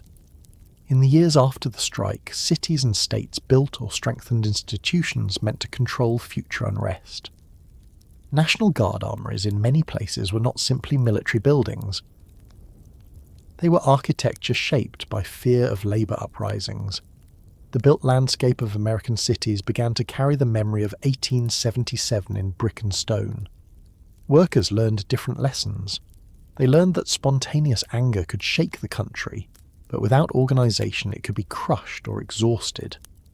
They learned that sympathy could spread, but so could repression. They learned that newspapers might portray them as criminals even when their cause began with wages. They learned that the public could support them in one moment and fear them in the next if property burned or troops fired. They learned that the railroad companies were not isolated employers, but part of a larger alliance of capital, press, law and government. These lessons would feed later labour organising, from the Knights of Labour to the broader struggles of the 1880s and 1890s. The middle class learned fear. That is worth saying plainly. Many respectable Americans who had been sympathetic to hardship became frightened when hardship gathered in crowds. They might agree that wages were too low, or that railroads were arrogant, but burning property and halted commerce terrified them. The strike wave pushed them toward demands for order. This is one of the recurring tragedies of labour history. The suffering of workers can be ignored when peaceful, but condemned when disruptive. Yet disruption is often the only reason it becomes visible. Workers faced a cruel dilemma. If they endured quietly, they were invisible. If they resisted forcefully, they could be described as dangerous. The country coming apart in 1877 did not mean the United States was on the edge of formal collapse the way it had been in 1861. But it did mean that the post-war promise of national progress had cracked in public. Reconstruction was ending. Federal troops were leaving the South as part of the political settlement that brought Hayes into office. White supremacist power was reasserting itself across the former Confederacy. Black Americans in the South were being abandoned by Northern political will at the same time that industrial workers in the North were discovering the limits of federal sympathy. The year 1877 sits at a terrible crossing point. One national commitment was fading, and another national conflict was rising. The country was turning from the unfinished revolution of emancipation toward the brutal questions of industrial capitalism, without having solved the first and without being prepared for the second. This is why the strike wave belongs in the story of the Panic of 1873. It was not a random disturbance 4 years later. It was one of the consequences of a long depression that had worn down wages, confidence, patience, and trust. The panic had exposed financial weakness. The depression had spread suffering. The strike wave exposed social weakness. It showed that a country can build railroads, factories, markets, and fortunes while leaving the people who operate them close enough to desperation that one more wage cut can stop the trains. There is a human scene behind every public confrontation. Before a worker stood on a track, he had probably stood in a kitchen. Before he refused to move a train, he had heard what another wage cut would mean at home. Before a crowd gathered, families had already been doing the smaller, quieter work of crisis for years. Women had stretched meals, children had gone without, men had swallowed pride, debts had grown, relief had been judged, employers had said necessary, newspapers had said patience, politicians had said order, and finally, men who had been told to accept less decided that the railroad would accept stillness. That stillness was powerful because it reversed the meaning of the machine. The locomotive, the great symbol of motion, sat idle. The timetable failed. Freight waited. Passengers waited. Executives waited. The country waited. For once, the men whose labour was usually hidden inside the smooth functioning of the system made their absence visible. They showed that progress was not self-moving. It had hands. It had backs. It had lungs full of coal smoke. It had men coupling cars in the dark, men watching signals, men firing engines, men repairing tracks, men taking risks that shareholders did not take. When those men stopped, the machine stopped. And yet the machine had more power behind it than they did. Troops arrived. Courts stood ready. Companies reorganized. The press shaped opinion. Hunger pushed men back to work. The strike wave burned bright and then receded, leaving behind damage, bitterness, and memory. Railroad property was rebuilt. Timetables resumed. The investors and executives adjusted. Workers returned to the same dangerous jobs. often for wages that had not been restored. But something had changed. The old confidence that industrial growth would naturally produce national harmony had been badly wounded. The idea that labour unrest could be contained locally had been shattered. The government had seen what a national railroad strike could do. So had the workers. For ordinary families, the end of the strike did not necessarily mean the end of hardship. A man might return to work at reduced pay. Another might not be rehired. A widow might mourn someone killed in the violence. A child might remember the week the city sounded different. A worker might carry the memory of troops in the streets for the rest of his life. A business owner might remember the flames and become more determined never to yield to labour pressure. A politician might remember the fear in respectable neighbourhoods and call for stronger forces of order. Everyone took something from 1877, and what they took depended on what they had been afraid of losing. The strike wave was suppressed, but the anger was not solved. It went underground in some places. It organised in others. It became speeches, meetings, unions, political campaigns, reform movements, and private resentment. It became part of the long struggle over who would bear the costs of economic crisis in America. The Panic of 1873 had begun with overbuilt railroads and broken finance. But by 1877 it had revealed a deeper question. Could an industrial nation ask workers and farmers to absorb every shock while financiers, corporations and politicians called the arrangement progress? That question would follow America into the Gilded Age. It would appear again in strikes, in farm protests, in debates over silver and gold, in calls for railroad regulation, in the rise and fall of labour organisations, in the suspicion of monopolies, and in the hardening divide between wealth and work. The country did not come apart permanently in 1877, but it showed its seams. It showed how quickly transportation, labour, hunger and authority could collide. It showed that beneath the polished language of expansion, there were millions of people asking whether the future being built had any place for them except obedience. And after the trains began moving again, after the smoke thinned over Pittsburgh, after troops left the streets, after newspapers moved on to the next subject, another quieter process began. The country started deciding how it would remember what had happened and what it would choose not to remember. Because disasters do not disappear on their own. They are pushed aside by later stories, softened by official language, buried under myths of progress, or overshadowed by larger catastrophes that come afterward. The Panic of 1873 had broken banks, slowed factories, squeezed farms, and helped set the rails on fire with anger. Yet somehow, in the long memory of America, it would become the Depression before the one everyone remembers, waiting in the shadows behind 1929. There is a strange thing that happens to disasters after enough time passes. They do not all remain equally visible. Some disasters become part of the furniture of national memory. They are named in classrooms, repeated in documentaries, used as comparisons whenever a new crisis comes along. Others, even if they were enormous in their own time, begin to fade. They lose their sharp edges. They become paragraphs, then footnotes, then the kind of thing a person is surprised to learn happened at all. The Panic of 1873 belongs to that second category. Not because it was small, not because the suffering was brief, and not because the people who lived through it walked away untouched. It disappeared because another catastrophe came later with a name so large that it swallowed the older one. Before 1929, many Americans who looked back on the hard years after 1873 did not need to call them the Panic of 1873 in the narrow way we often do now.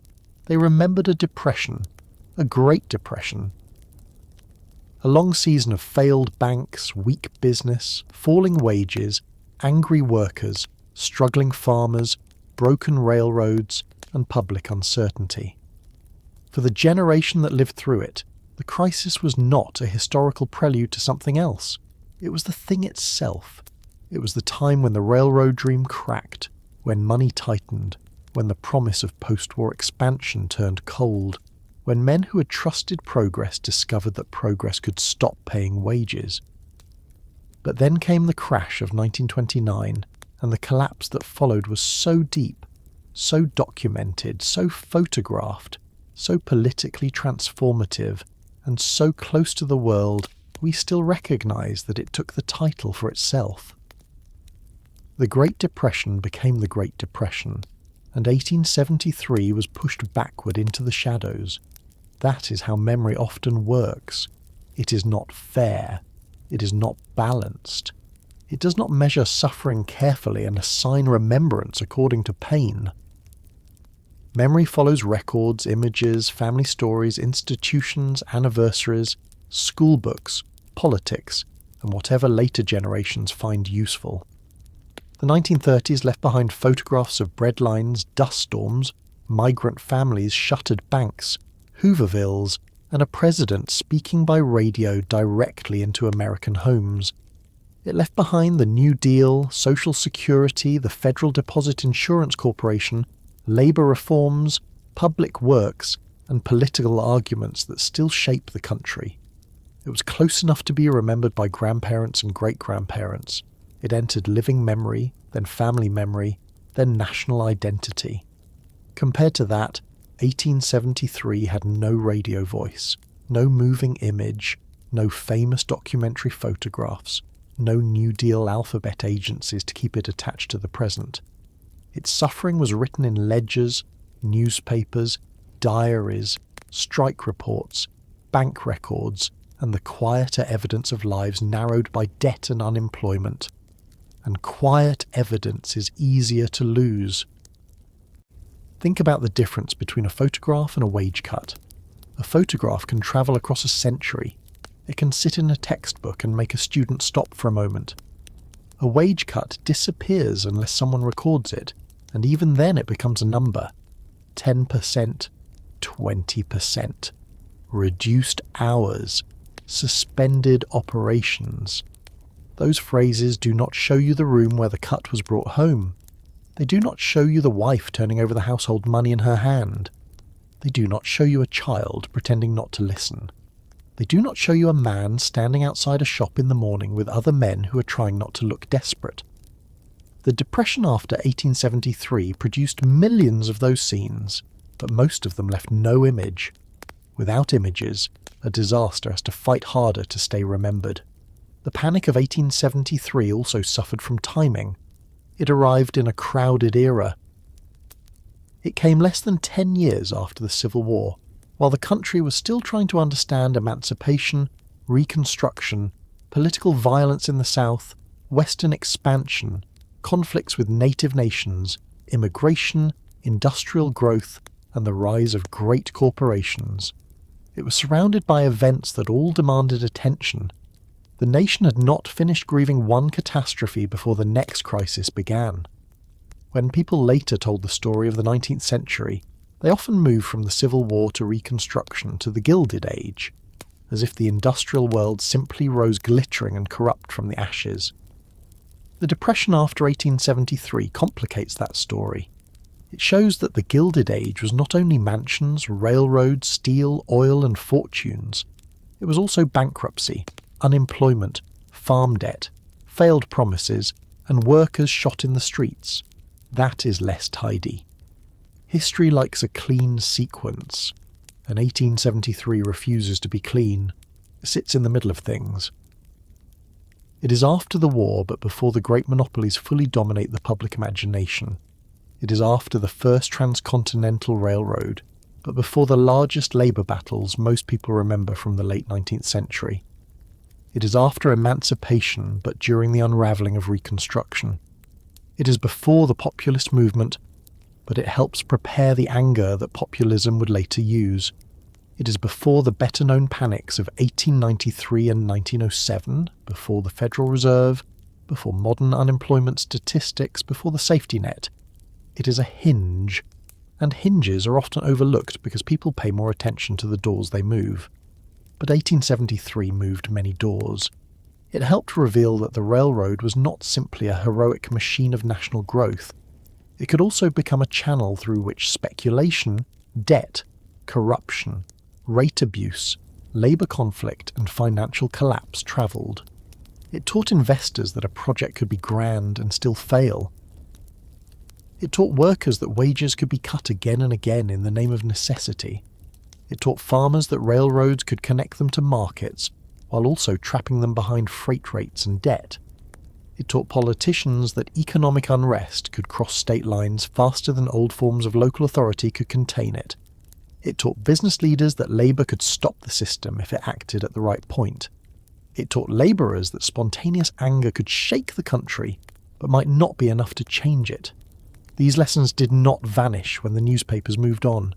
They sank into the political and social soil of the Gilded Age. The trouble is that lessons are not always remembered by name.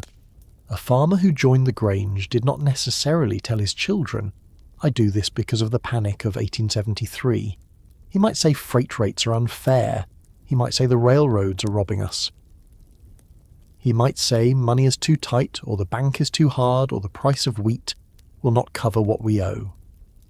A worker who watched the railroad strikes of 1877 did not need to speak in historical categories. He knew wages had fallen. He knew men had been killed. He knew troops had been called. He knew the railroad had more friends in high places than he did. A family that endured years of scarcity might remember the lean time without attaching it to a single date. Hardship often survives as feeling before it survives as terminology. That makes it vulnerable when historians later build the public version of the past. The Great Depression of the 1930s, by contrast, gave people a stronger container. It had a single famous crash at the front of it, even though the real causes were broader and deeper. It had Herbert Hoover and Franklin Roosevelt. It had bank runs that became part of public legend. It had Dust Bowl migration in the image of the Okie. It had government relief programs whose records preserved the experience of the poor. It had songs, photographs, oral histories, and later films. It had a moral and political arc that could be taught. Crash, suffering, response, reform, war, recovery. The story is more complicated than that, of course, but it has a shape people can remember. The Panic of 1873 has a harder shape. It begins with railroads and banking, spreads into a long depression, blends into labour revolt, rural politics, monetary conflict, and the end of Reconstruction, and then gets absorbed into the larger story of the Gilded Age. It is not smaller, it is harder to package. There is also the problem of numbers. Modern people often look for unemployment rates, GDP contraction, stock indexes, charts, and official measures. For the 1930s, we have a much clearer statistical world. For the 1870s, the data are less complete, more contested, and harder to compare with modern categories. When the pain of a crisis cannot be easily measured in familiar terms, it can seem less real to people reading later. But absence of neat measurement is not absence of suffering. The men waiting outside rail yards were real. The failed banks were real. The farms under pressure were real. The closed factories were real. The families deciding what not to buy were real. The difficulty of counting them should not make them disappear. And yet, in public memory, that is often what happens. The Panic of 1873 also became hidden because it was uncomfortable for the myth of American progress. The years after the Civil War are often described as a time when the United States rose into industrial power, and it did.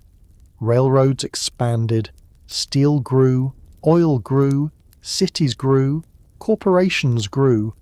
American capitalism became larger, faster, and more connected. But 1873 reminds us that this growth was not smooth. It was built through speculation, public subsidies, land grants, debt, wage cuts, political influence, and repeated crises. It shows that the industrial future did not simply lift the nation, it shook it, it ruined people, it created fortunes and fear at the same time. That is not the kind of story a country always wants to tell about its rise. Nations prefer progress when it looks inevitable.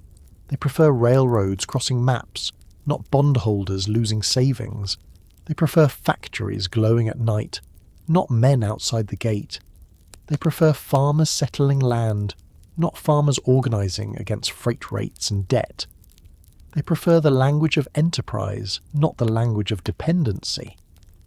The Panic of 1873 interrupts the confident version of the Gilded Age by showing the cost of building too much too fast, with money that assumed tomorrow would always arrive on time. It asks a simple question that many ages of speculation dislike answering. Who pays when the future fails to appear as scheduled? In 1873, the answer was clear enough. Workers paid in wages, farmers paid in debt, small investors paid in vanished savings, bank depositors paid when institutions failed, towns paid when railroad lines stopped expanding. Families paid in food, heat and worry. And because the crisis came before modern protections, the fall was often direct. No federal deposit insurance stood behind a household's savings. No unemployment insurance replaced lost wages. No national relief system arrived with forms and offices and imperfect help. People fell onto family, church, charity, local government, ethnic community, neighbours, or nothing. That kind of suffering leaves records unevenly.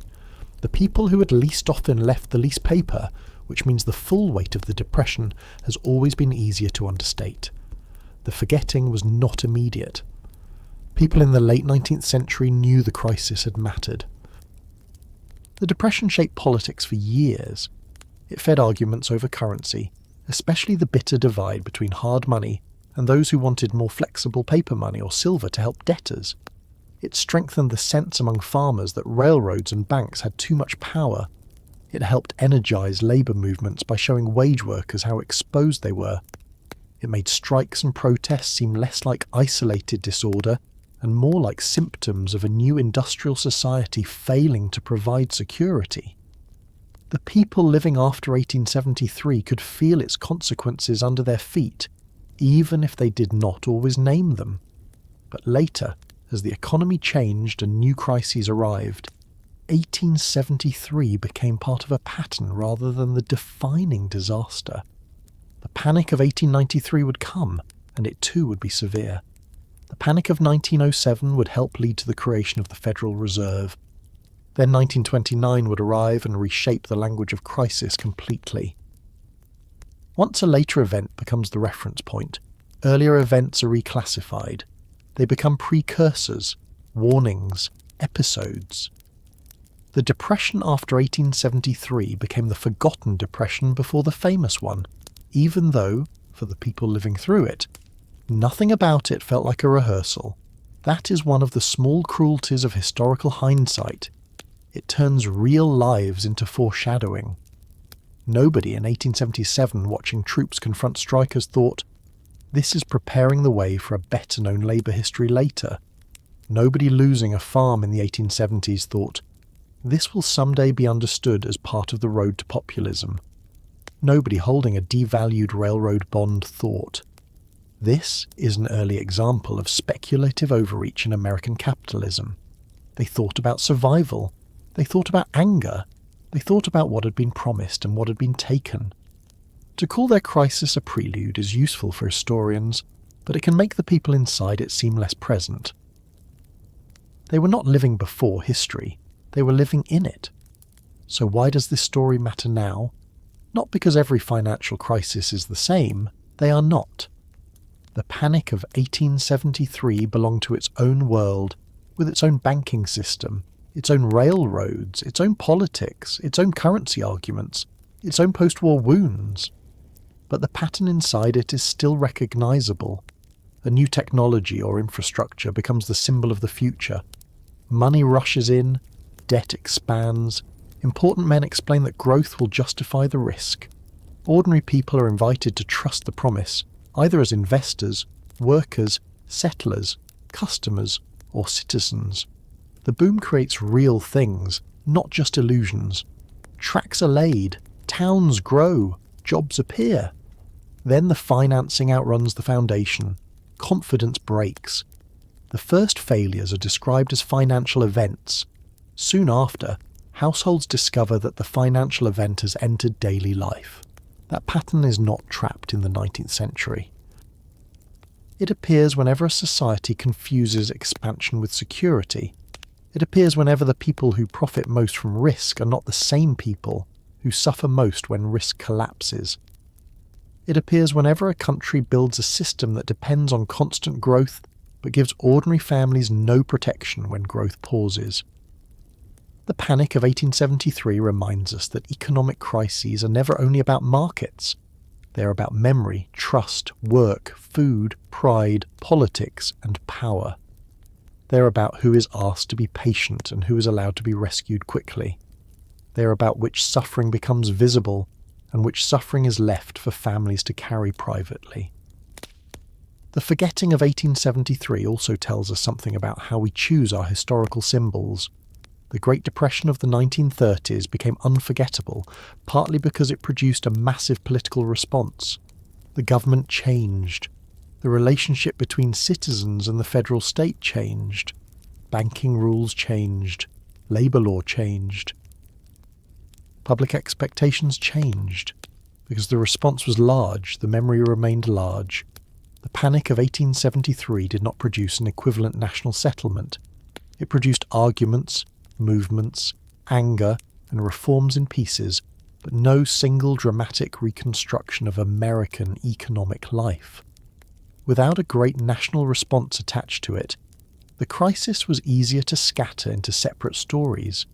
Railroad overbuilding, the Long Depression, the Grange, the Greenback movement, the Great Railroad Strike, the end of Reconstruction, the rise of labour unrest. Each piece remained, but the whole became harder to see.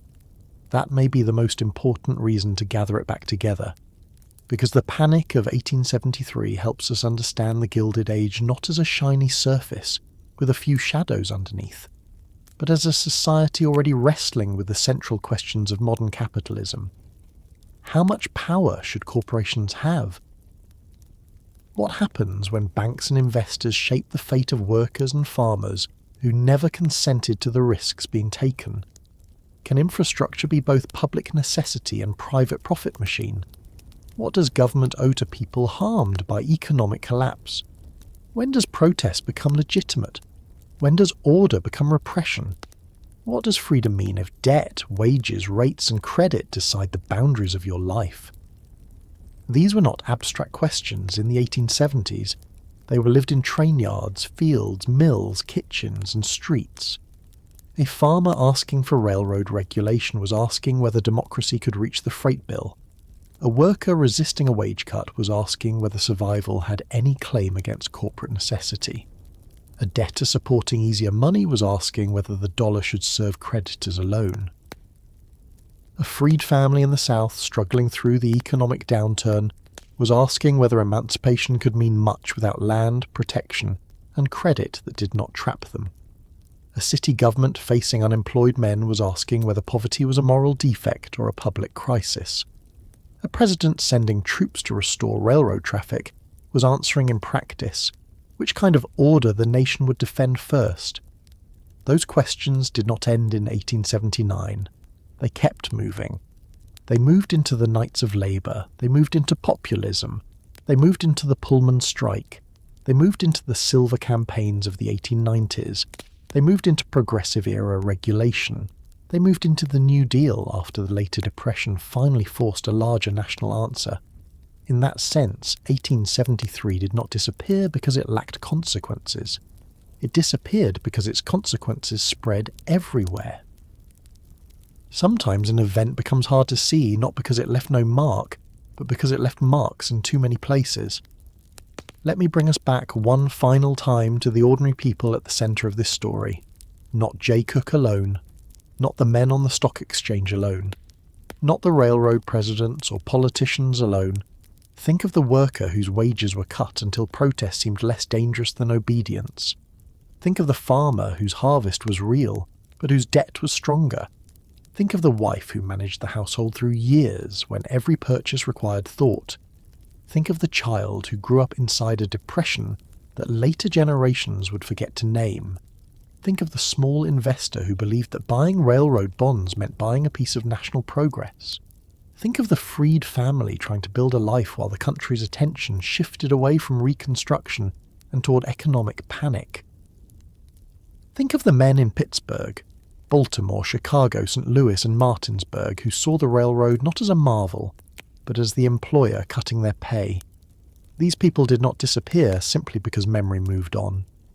The panic of 1873 disappeared behind the Great Depression because the later disaster was larger in public memory, closer to modern America, more thoroughly documented, and tied to reforms that reshaped the country.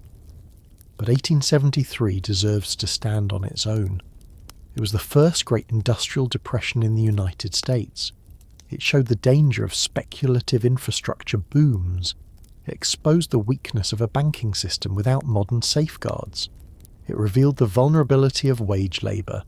It gave farmers new reasons to organise. It helped produce one of the most important strike waves in American history.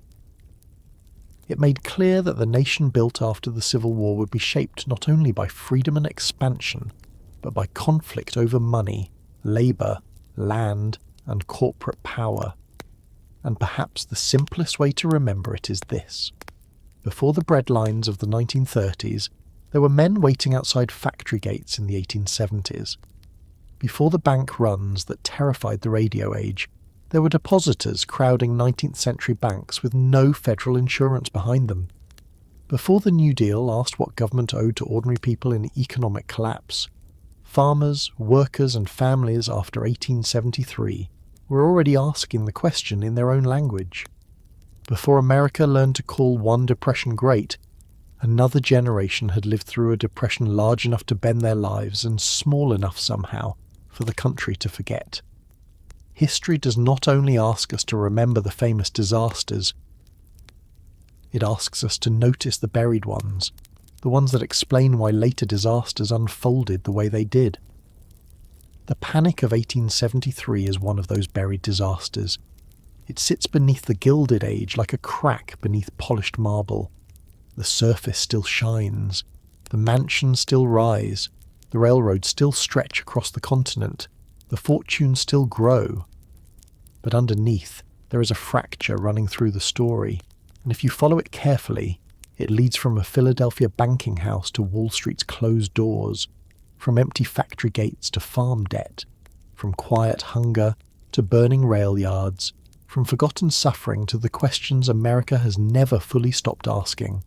The next time someone speaks of the Great Depression, as if it were the first time America learned how quickly confidence can collapse, remember the earlier panic. Remember the railroads built too far ahead of reality. Remember the men who sold the future before it could pay for itself. Remember the workers told to live on less. Remember the farmers trapped between harvest and debt. Remember the country in 1877, watching trains stop and cities burn, surprised to find that progress had not made it immune to breaking. And remember that forgetting a disaster does not mean it failed to shape the world. Sometimes the forgotten ones are still holding up the floor beneath the stories we think we know.